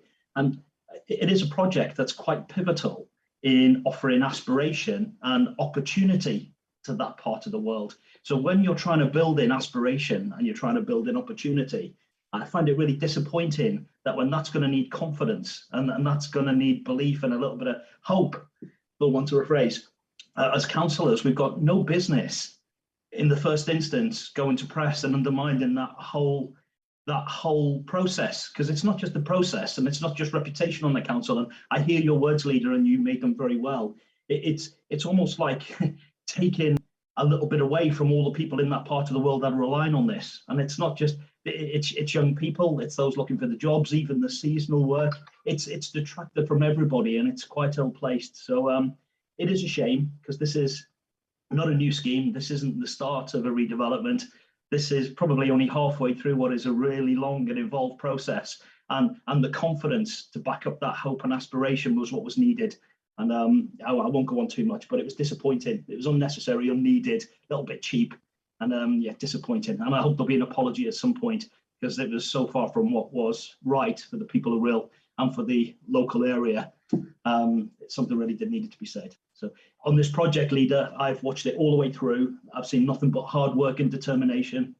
I've seen good control on costs and tenders and everything else. And this scheme has my full support. Thank you, leader. For that. Thanks for that. Okay, cabinet members, okay, yeah. Right, we'll open the debate up. Mary, please. Well, diolch yn fawr. Thank you very much, respected leader. I thank Councillor Bobby Feely and Councillor Hugh Hilditch for their kind words. We have got a right to object, of course. And I respect your response, leader, but I don't feel that there's space for any member of the cabinet to be casting aspersions towards any other members. Some of you, I accept, feel that it's a mistake, but this is not the place to raise it. With regards to the problem in front of you, I was under the impression when the asbestos legislation came into force that every owner of a property had to produce a list of asbestos in their properties. I know that the county council did it as far as was possible. Did you receive such a list from the owners of this building before it was purchased? That's one question. Secondly, I heard Councillor Brian Jones referring to the levelling up funds. Does that confirm that the Member of Parliament is going to attempt to get funding from the levelling up fund towards this work? Thank you very much. Thank you, Merrick. When a member purposely makes the reputation of the council into disrepute, it's okay for the leader to respond. And if it's not at cabinet, where should I do it? I do feel very strongly a lot of work has gone into RHYL 10, 15 years ago to increase the confidence of the residents of RHYL that we as a county council truly want to improve what's there. No, sorry, Merrick. No, I wasn't drawing attention to you at all. I felt that you were fair in what you said, and you don't. No, I was just making a point. I wasn't referring to you, says Councillor Davis. I think it was fair that I raised the point. As a county, we are open and transparent and willing to have discussion. It was disappointment more than anything, Merrick. Did you want me to respond to Merrick's question on the levelling up fund? To go back to the report, Merrick, otherwise we're going to lose the plot here. If I can ask Julian to respond. Yeah, in terms of your question on the levelling up fund, you may remember, I don't know whether you were present on the bid that we submitted for levelling up fund included an element for enhancement at the Queen's buildings. There's a level of sort of basic external works that are included within the scheme, but we really, in an ideal world, would want to improve on that, and therefore part of the bid was in relation to that. So it's not going towards the asbestos cost or anything like that. That wouldn't be eligible. It's purely in respect of additionality to improve the visual appearance on the outside, landscaping and things like that. Yeah, geweldig aan. Eric, Hill, did you want to come back? Thank you very much. Mr. Mayor Lloyd Davis, he claims that cabinet members are throwing muck. Can he clarify what he means by that, please? Because I'm not sure exactly what muck was thrown. I may have missed that. No, Hill, we don't want a further debate. We made our points. Merrick had the perception that we were not fair or raising issues as a cabinet which we shouldn't have done. Point has been made.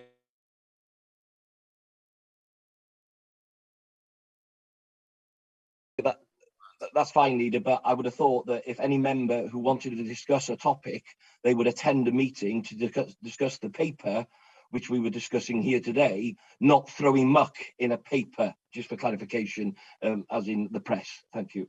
Of course, thank you for that. Okay, I'm to non-cabinet members now. Yeah, my hand's still up. Yeah, sorry about this. I want to make the point again. I want to make the point again here.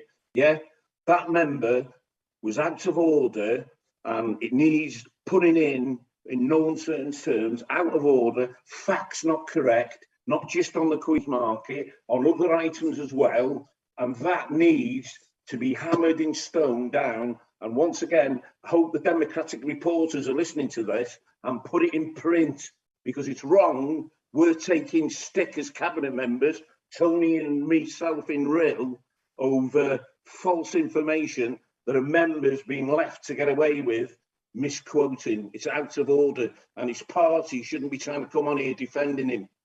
No, well, the point has been made, Brian. Thanks for sharing that. We need to stick to the recommendations required in the report, and I'll stick with non-cabinet members now. Joan, please. Joan Butterfield. Thank you, Leader.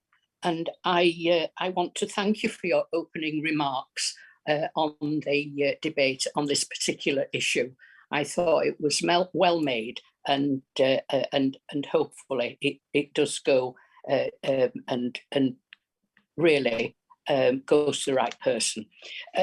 Mine really isn't a question. It really is just something that I feel I have to say, Leader. And I've got to say that the Queen's Market is pivotal to the regeneration of Rhyl, and Denbighshire County Council have moved forward, putting the regeneration programme at the top of their agenda, and it's so much appreciated. Rhyl has changed beyond belief, and it's not just something that we as Rhyl members imagine.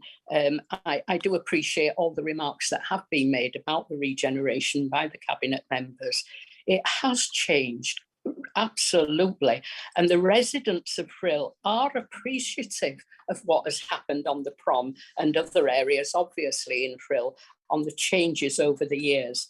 And they're certainly looking forward to this major programme of work. It really is, and it is going to be the jewel in the crown, I believe. It is the first part of regeneration that will benefit not just it's nothing to do with the tourism. This is to benefit the residents of Rhyl and the county.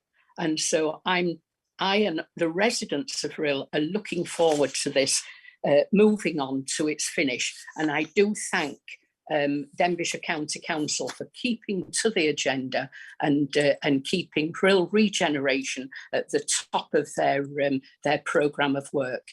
It's been a long, hard slog for all the members of this council, and certainly is appreciated the support that we've had from all the councillors throughout the whole of the county. That I just wanted to say that, Chair, Leader, and thank not just the cabinet but the whole council. Thank you. Thank you, Joan. Alan James. Thank you, Leader. It's again a statement rather than anything else, so I hope people don't mind. I'm not going to dwell on your opening statement, Leader. I think it was very well put, and other statements have actually been made as well. So I'll move on and say, as one of the councillors representing the West End of Rhyl, which this development is in, it isn't just about this major site, as Councillor Joan Butfield has just said. It's part of a whole development in Rhyl and the town centre. I'm sorry, I'm a bit anxious and a bit nervous about all of this, because it is very emotive, and I do feel very strong about it. One of the things I think we need to commend is actually the Welsh Government and Denbighshire County Council for their commitment to this scheme and other schemes in the town. I think it's vital and fundamental for the residents in Rhyl. If we collectively don't buy into the schemes, why would we expect others to do outside bodies, investment companies and so on and so forth?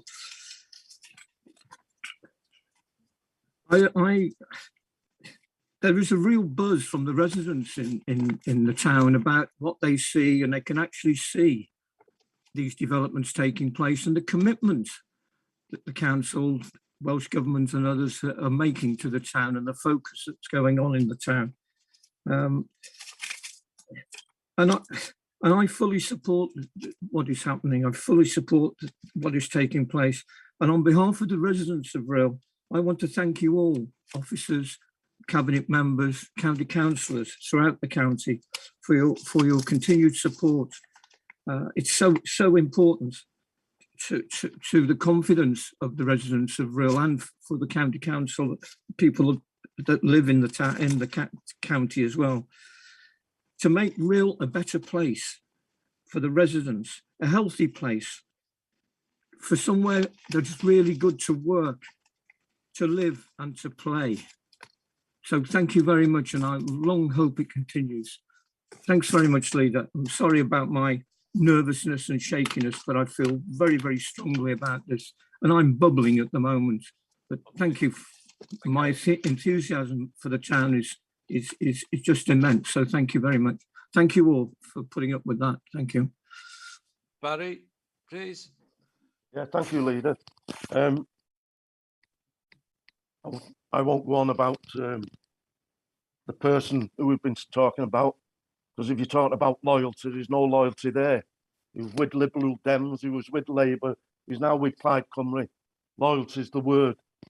I'd just like to thank all members south of St Asaph, because it must be hard for councillors out south of St Asaph, you know, that seeing money going into RHYL, and yet they have been so supportive on this particular item.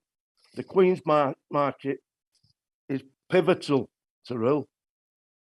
It's going to give jobs, apprenticeships. It's going to link the town again back to the beach. So I just want to thank DCC, Welsh Government, and especially the members south of St Asaph.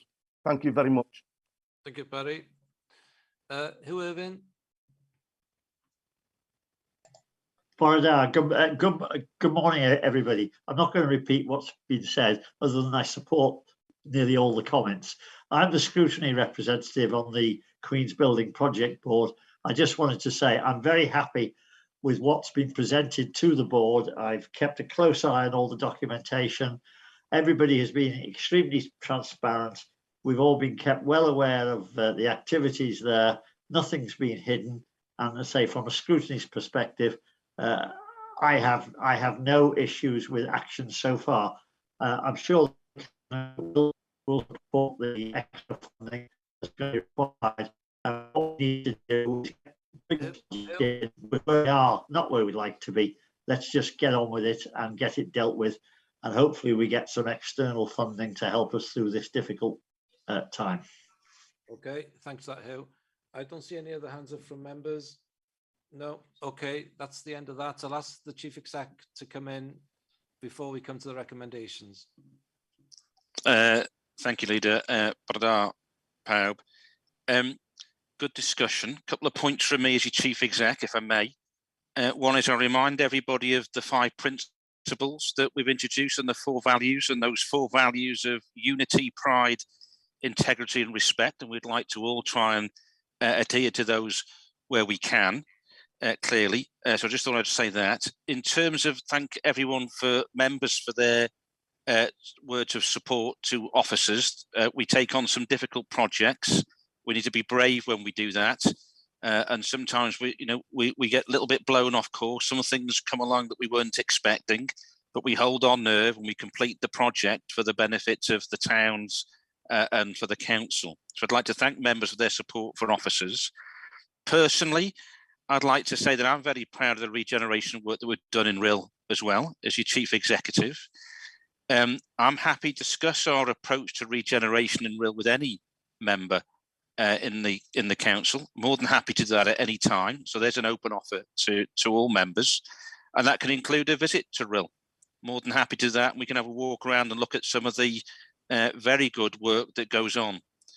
There are many more projects in the pipeline as well, due to start, including Queen's Buildings. There's still more to do, of course, and I'm very excited about the potential of those projects and the potential for Queen's Building and the way that many members have said that. Of course, there's a lot more to do, and I think there's a lot more to do, including supporting some of the those that are in deprivation in RHYL. So it's not all about building new buildings, and I think we understand that, and there's some good work being done there. So I just want to say that as well. But I'm very optimistic about the future of RHYL, and I'm really, really happy to hear a lot of members from across the piece say that as well, because that's an important part of any regeneration scheme, is to have confidence in what we're doing. So I'd like to thank everyone for their discussion today, and obviously now you've got to go to Cabinet to vote on the proposal. But thank you, Leader. Diolch yn fawr. Thank you, Arthur Graham. And as Graham said, it was a good conversation. I did have to make the point I felt at the beginning, but I don't want to take away from the recommendation that's required on this very important project. So I'll move on to the recommendation now. You, Leader, can I just briefly come in before you finish? Briefly, yes, Bobby. I have got my hand up. I agree with what you've all been saying about the regeneration of RHYL and how much the council has done, but I just don't want to leave without referring to DLL and what they have done in RHYL, whether it be SC2 1891, the improvements to the RHYL pavilion and the Skyflyer balloon that's going to be coming soon. They have been part of this regeneration and made spectacular improvements across the front in RHYL, and I didn't want to leave the subject without referring to them. Thank you, Bobby, and for the gentle reminder. I should have mentioned that myself, but of course they've been key on elements of the prom, which is clear to see now. So thank you for that gentle reminder, Bobby. Okay, I'll come to the recommendation that Cabinet approves the updated business case and the allocation of additional funding to the project as detailed in sections 6 and 9. And I move that recommendation. Julian, second it. Is everybody in agreement? Is there anybody against? No, no one against. Okay, thank you for your support on that, and that's been moved. Okay, do you want a 10 minutes break? No. Yes, go on. We'll have a 10 minutes break until back at 12. Okay. Thank you. Of the Strategic Investment Group. Julian, please. Yep, thank you very much, Leader. This paper deals with the treatment of what we generally tend to refer to as the block allocations. We generally use the capital grant that we get from Welsh Government together with our own elements of prudential borrowing and any capital receipts to fund the block allocations on an annual basis. You'll see the funding that was available to us on the table in section 4.1 to the report, totaling just over £12.5 million.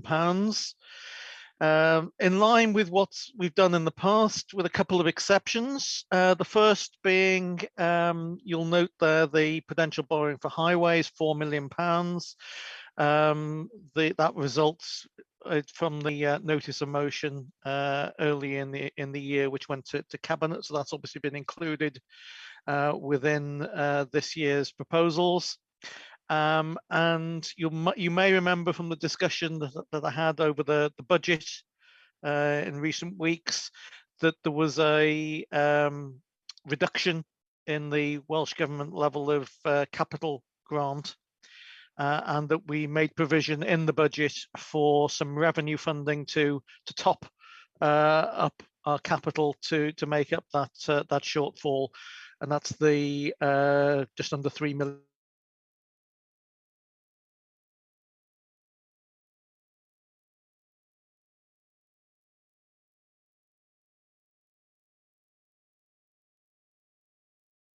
Yeah, you're fine, Julian. Yeah, okay. Everyone's back. Okay, everybody. Okay, yeah, okay.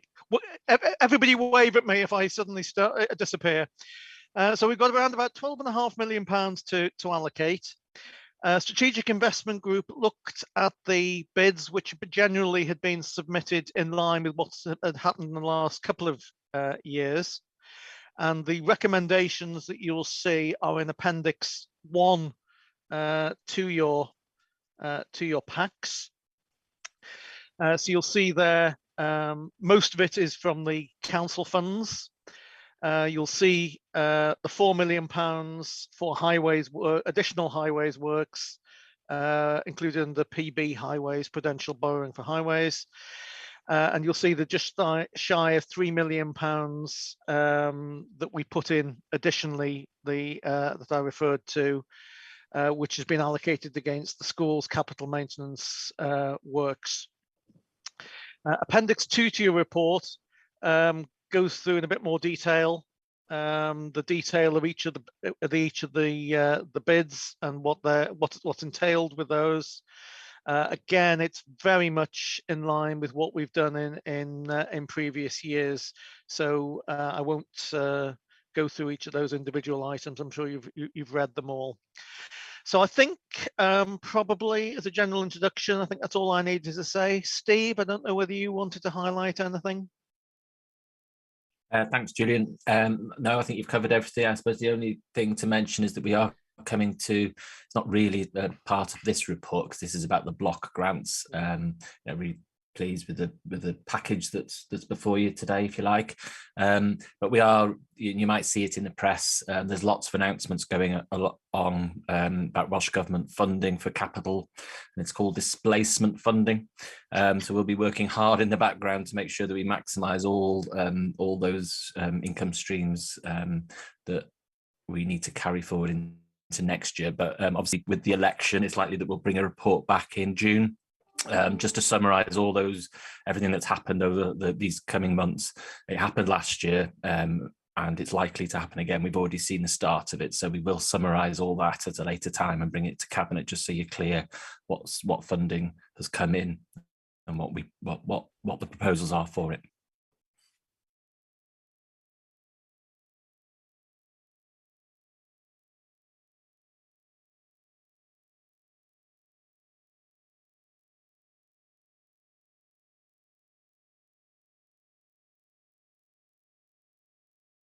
More of an observation as opposed to a question, but to do with the highway works in the report there, and the figures that are quoted.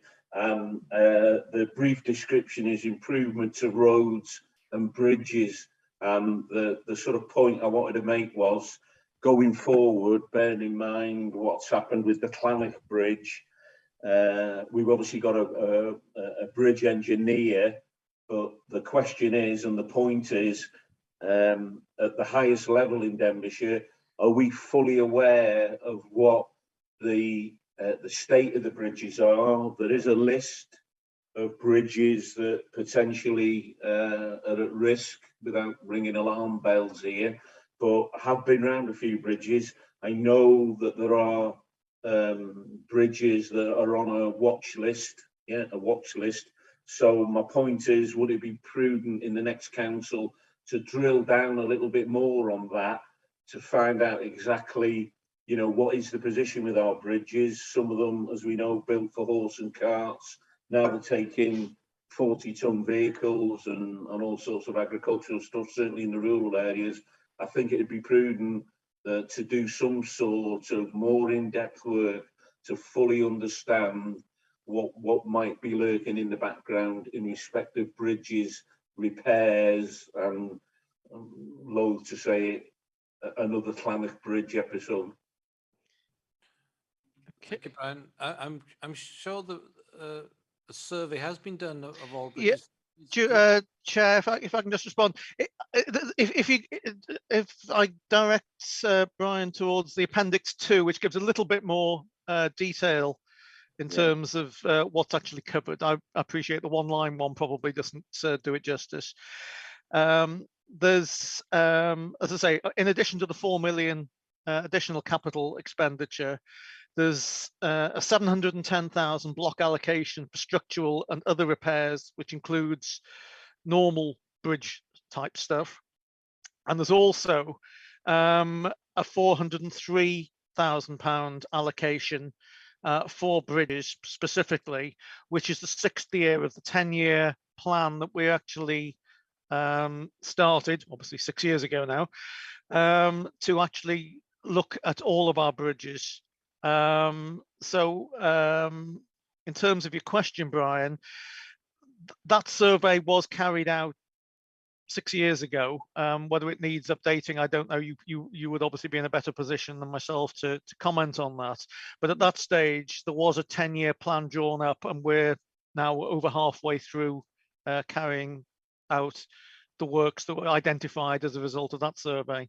Yeah, and I accept that. I suppose the point I'm making is that if we drill down a little bit more on that now, and I appreciate the funds that are marked there in the report, but we should try and understand what is the potential, what is there high risk more than just on a watch list, so that we know, because with the Llanach Bridge, we can see the fallout from that and the sums of money involved. I suppose in some respects, I'm the sort of person that would like to know from our experts within the council, what is the likelihood of certain bridges causing us a problem, so at least we know we're not going to get caught cold. Probably a bad example, Rhythlen Bridge, single lane traffic on that. Looked at that, and it must be 3 years ago now. Mainly a cast iron construction there. There is a deterioration, an ongoing deterioration, and at some point, whether it's in our lifetime, that bridge won't be able to use for traffic. Now, the obvious answer might be, well, no big deal, we've got a bypass, and that's the end of it, like, you know, and it's just a pedestrian bridge. But anyway, I thought I'd make the point, won't labour it too much. Maybe we could commission something within our departments to come up with a little bit more of an update, as you say, 6 years in, what's the picture? Okay, thank you. Okay, thanks, Brian. I think it's a reasonable point to make, and I'm sure officers will take that on board, because it's as we've seen with the Llanach Bridge, it has a massive impact, doesn't it, on the community when a bridge is not working. So I'm sure Julian will take that on board and relay it back to officers to look into the works required. I'll have a clearer picture of which bridges need further investment, because it is a massive issue. Steve, did you want to add to that as well? Thank you, Chair. Thank you, Leader. Yeah, I was just going to mention that what this report doesn't include is as part of the budget, we earmarked 300,000 for additional prudential borrowing to help just start the process of looking at these horizon scanning projects, and bridges is on that list of horizon scanning projects. So that's the first step, if you like. So 300 grand prudential borrowing, depending on the life of the assets, is about £5 million. So those will be coming through as individual projects rather than as part of this block grant process, and that's why it's not in this report. But they will obviously need to come before Cabinet and or Council, depending on the size of those projects. But there is funding there to start chipping away at that horizon scanning list of projects. Okay, thanks, Steve. That will cover some of the points raised by Brian there. That's helpful. Okay, any other points from Cabinet members? No. Okay, Meirig, please. Diolch yn fawr eto. Thank you once again, respected leader. Can I thank Councillor Brian Jones for raising the Llanach Bridge problem between Trefnant and Tremerchion, and also Councillor Julian Thompson Hill about his announcement regards to Appendix 2, and to you also, Leader, for remembering about the major problem that we've got in Llanach, the bridge there, and that you are willing to bear in mind and to try and get as much funding as possible to provide a replacement bridge. Thank you all very much. Thank you, Mary, for that. Are there any other questions from non-Cabinet members? No? Okay, thank you, Julian. Can you come to the recommendation, please? Yes, of course. Recommendation 3.1. The Cabinet supports the projects shown in Appendix 1 for inclusion in the 2022-2023 Capital Plan and recommends accordingly to full council. Thank you, Julian. That's been proposed. Is there a seconder? Mark, seconder. Everybody in agreement? Nobody against? Okay, thank you. That's been moved. And agenda item 10, finance reports, please, Julian. Okay, thank you very much. Obviously, we're getting towards the end of the financial year now, so positions are becoming a little bit clearer in terms of what we're likely to be facing by year end.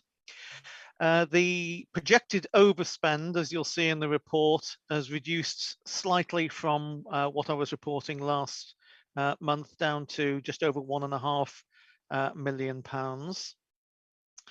We continue to claim as appropriate from the Welsh Government Hardship Fund, although I would remind obviously that this comes to an end at the end of this financial year. In terms of corporate budgets, the usual three subjects I keep flagging up because they still remain items that we need to keep an eye on, which is the rate of council tax collection, take-up rate on council tax reduction scheme, and the non-teaching pay award, which still remains outstanding. In terms of schools budgets, you'll see that the credit balance has actually increased to just under £7 million, or the projection up to £7 million. Again, that touches on what Steve mentioned in the last report in terms of additional grants coming in towards the end of the financial year, which are bolstering that up. In terms of the HRA, that remains in line with previous projections. Appendix 2 to your report gives a little bit of context and text, if I can say that, on the variances from last month's report, broken down by service. I won't go through them line by line there. You'll see a number of services have shown some change in their projection from last month. A few small underspends being projected, generally due to vacancy issues. A small improvement to the overspend position in education and children's services, which is down to a receipt of a Welsh Government grant. And a slight worsening of the position in highways and environment, which is due to pressures on the waste budget, where the costs have increased, but the income has decreased in terms of that. So as I say, I don't propose to go through each individual service line there. The text is there, and hopefully you can pick up out anything you need to out of there. In terms of the major capital projects, we've obviously talked about Queen's buildings earlier on the agenda. The other items currently remain progressing well. So I think that's probably, as a general summation, everything I needed to say. Steve, is there anything you wanted to highlight that I've missed? The only thing I'd flag, Julian, is that as we're coming towards the end of the year, Welsh Government are releasing funds as they did last year. So since this report was written, there's some funding for council tax collection, 385 grand, I think it is. There's some funding that we're getting for social care, so we're likely to be able to put that into reserve for next year. So and obviously we're waiting for that pay award, and as soon as the pay award is settled, we should be able to release some more contingency. So I guess things are going in the right direction, as happened last year, I suppose is what I'm saying, but until we know for sure, obviously we can't put it in. There is no finance report in March's cabinet just because of the timing, because it had to be moved forward. The systems don't get updated. Yeah, it'll be post-election that will bring a summary in the final outturn report to cabinet, and everyone will be able to see. I'll try and tell the story of what happens over the next coming months, but obviously I'll be keeping lead member and everyone else informed informally. Okay, that's good. Nice statement. Informed informally. Okay. Steve. Mark. Yeah, thank you, Leader. Just a quick one. So I'm sure Steve's aware and Julian, but the Welsh Government have agreed to match the council tax rebate for £150 payment for properties in the council tax bands A to D. But unlike Can't England, hear you, Mark. You're breaking up a bit, Mark. Yeah. Yeah, I'll turn that down. So yeah, Welsh Government have announced all houses in A to D tax band are getting £150 tax rebate, and also those who are getting the council tax reduction scheme. So my question is, that sounds very complicated, and we know some of these people are really struggling. How do we manage that, and who funds it, and have we got the capacity to get it out quickly, Steve? I know you're doing a great job on all the business grants, but this sounds a big piece of work. Thank you. Yeah, do you want me to come in there, Julian? Yes, I think it's probably more appropriate saying it is a new announcement. So although we have been awaiting it. Yeah, I mean, it is a big piece of work. Myself and Paul Barnes, we've been in contact with Reverend Benz this morning. Obviously, we didn't have the announcement in advance. We saw it at the same time that you saw it on the website. So we will get it done. I'll we'll send something round to just assure members of what the plans are over the next couple of days once we've got the detail really from Welsh Government, because all we've got is the same information as yourself at the moment. It's obviously really welcome, and I think it does, you know, it's the way that it sounds like it's going to work, although it's a lot of work, you know, it's not anything that people have to apply for. It sounds like that's the scheme, so that would help with the rolling out. So it would be, you know, we know who's eligible because we know who pays the council tax, sort of thing, and therefore hopefully it'll be easier to roll out. But I'm probably a hostage to fortune by saying that but until I see the details. But fingers crossed, that's how it's done. Okay, okay with that, Mark. Yeah, and just the point of the people who aren't paying council tax are receiving it. So I'm hoping we've got that database. I'm pretty sure we will have. Yes, we do. Yes, Yeah. definitely. Thank you, Leader. Thank you, Steve. Brian? Yeah, and if I could take the opportunity just to highlight the East Road Flood Defence Scheme, there is a comms message going out later on today, but it has been a successful project, completed ahead of time, completed within budget, protecting 1,600 homes, businesses. There's been community benefits. I think it does need a bit of a mention here in dispatches, so I've done that. So, and obviously I've been proud to have been associated with it, and it's all gone spiffingly well, as they say. And a question for Steve on the capital highway spend. We have touched on this, Steve, but if you can just confirm up, there is another 700k, is it, that's going to be on the table for this financial year, and obviously we'd be interested to work with that as soon as possible. I think not pushing to jump on Steve, no doubt he will correct me if this is one of the ones that's come in the last couple of days. I think it's one of the ones where we were just waiting for the official confirmation of the amount and how we were actually going to receive. Would anticipate this would be some of that displacement funding that Steve referred to, whereby we're obviously not going to be able to spend in the next 6 weeks or so probably £700,000. So we probably need to allocate the funding against work that's already been done and then roll forward our own budget into next year to carry it forward. Yeah, but it will go to capital highway spends. Yeah. If any grant which is for a specific purpose is automatically passported through, yes. I've got members ringing me up, Julian. I'm on a trip tomorrow looking at roads. You know, they'll be putting me under pressure. This information leaks out. So, good. Okay, thanks for that confirmation. Bobby? Just a quickie on the £1,000 being paid to social care staff. The first time that social care were going to be paid a bonus, as it were, the criteria was not clear on how it would be done and who would be eligible for it. Is it clearer this time, Steve? I imagine it's the same criteria, but I haven't seen anything to confirm that. Sorry, Bobby. Oh, okay. Oh. Would you like me to respond? Oh, good. Okay. All right, Nicola. So believe it or not, Bobby, this is the third payment that Welsh Government have made to social care, and it's a different group. So it's a third different group.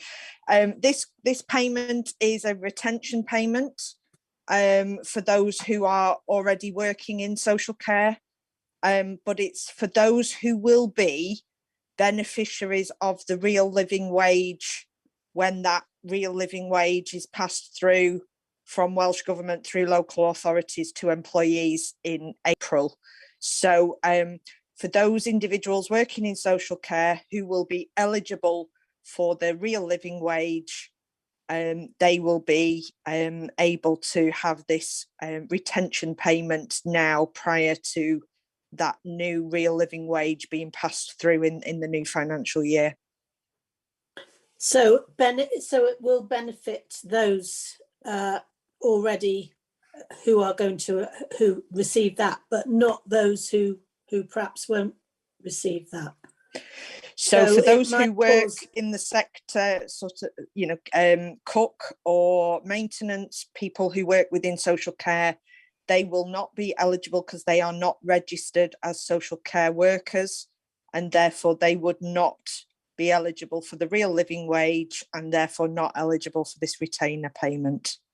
Right, okay, only I'm aware there was a certain amount of disappointment over the last two occasions for those who did and didn't get. And I thought possibly it might have been more streamlined and this time and taken everybody into account, but obviously not. Anyway, we must be grateful for everything in this day and age, I guess. And just a reminder, as the local authority, we will be facilitating this payment, but the payment is being made by Welsh Government.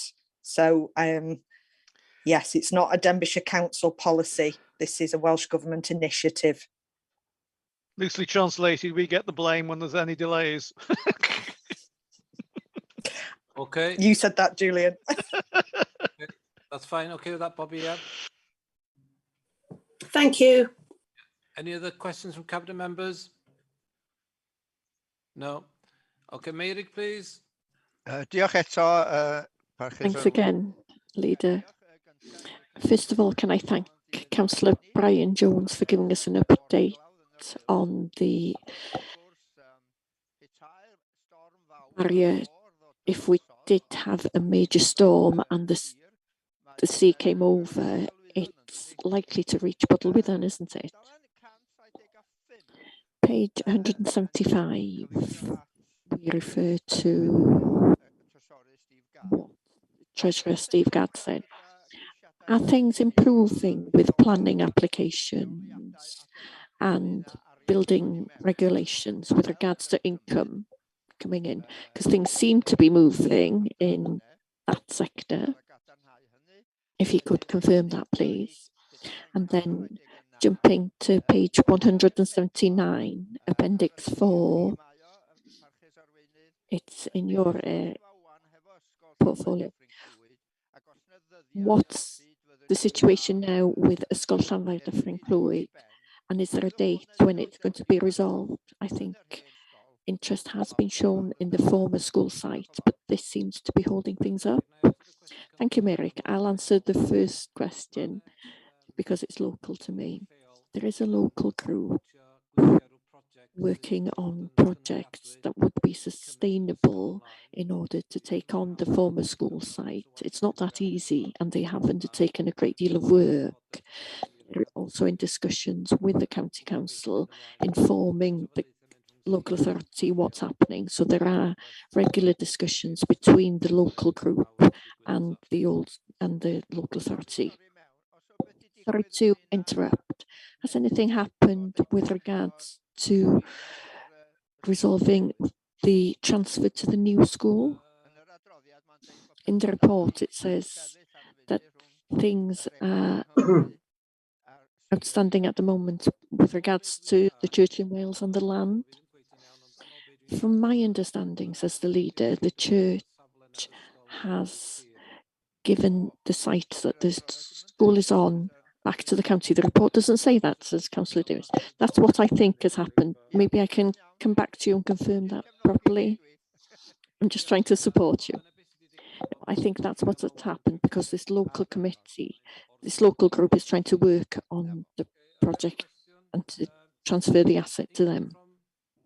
Is there an increased income from planning? I can come in there if you want, Leader. Okay, Mark. Yeah, so yeah, obviously activity has increased, but separately, and you'll be pleased to hear that Emlyn and Gareth Roberts and Paul Mead working together how to increase income moving forward to make the service more sustainable. So that's a good piece of work and it's happening there. So Jock and Val for the question. Okay, Meirig. Diolch am hwnna. Okay, any more questions? No. Okay, Julian, can you come to recommendation, please? Yes, of course. In that case, recommendation 3.1, that members note the budget set for 21-22 and progress against the agreed strategy. Okay, that's been moved because that's, is there a seconder? That's Tony. Everybody in agreement?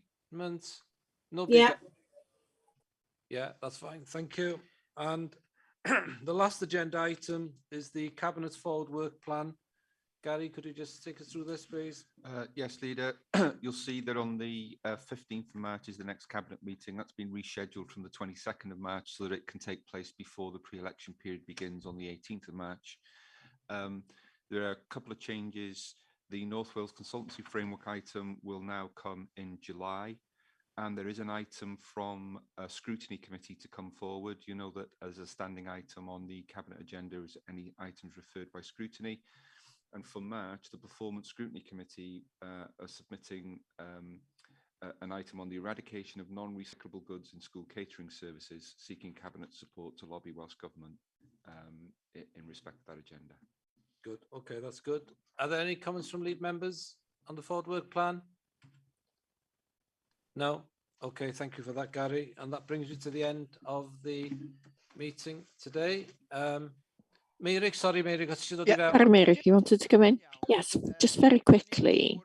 I wasn't sure whether you'd missed 7, which is very similar to number 6, when we were discussing the trees and carbon. Maybe the secretary. I thought we'd missed number 7. I don't think we did. I needed to declare an interest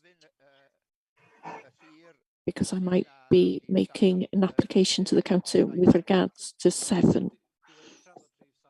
We have done item 7. Okay, if you're happy. Okay, thank you all very much. And see you next month for what will be the last cabinet of this council. Yeah. Thank you. Drop it out.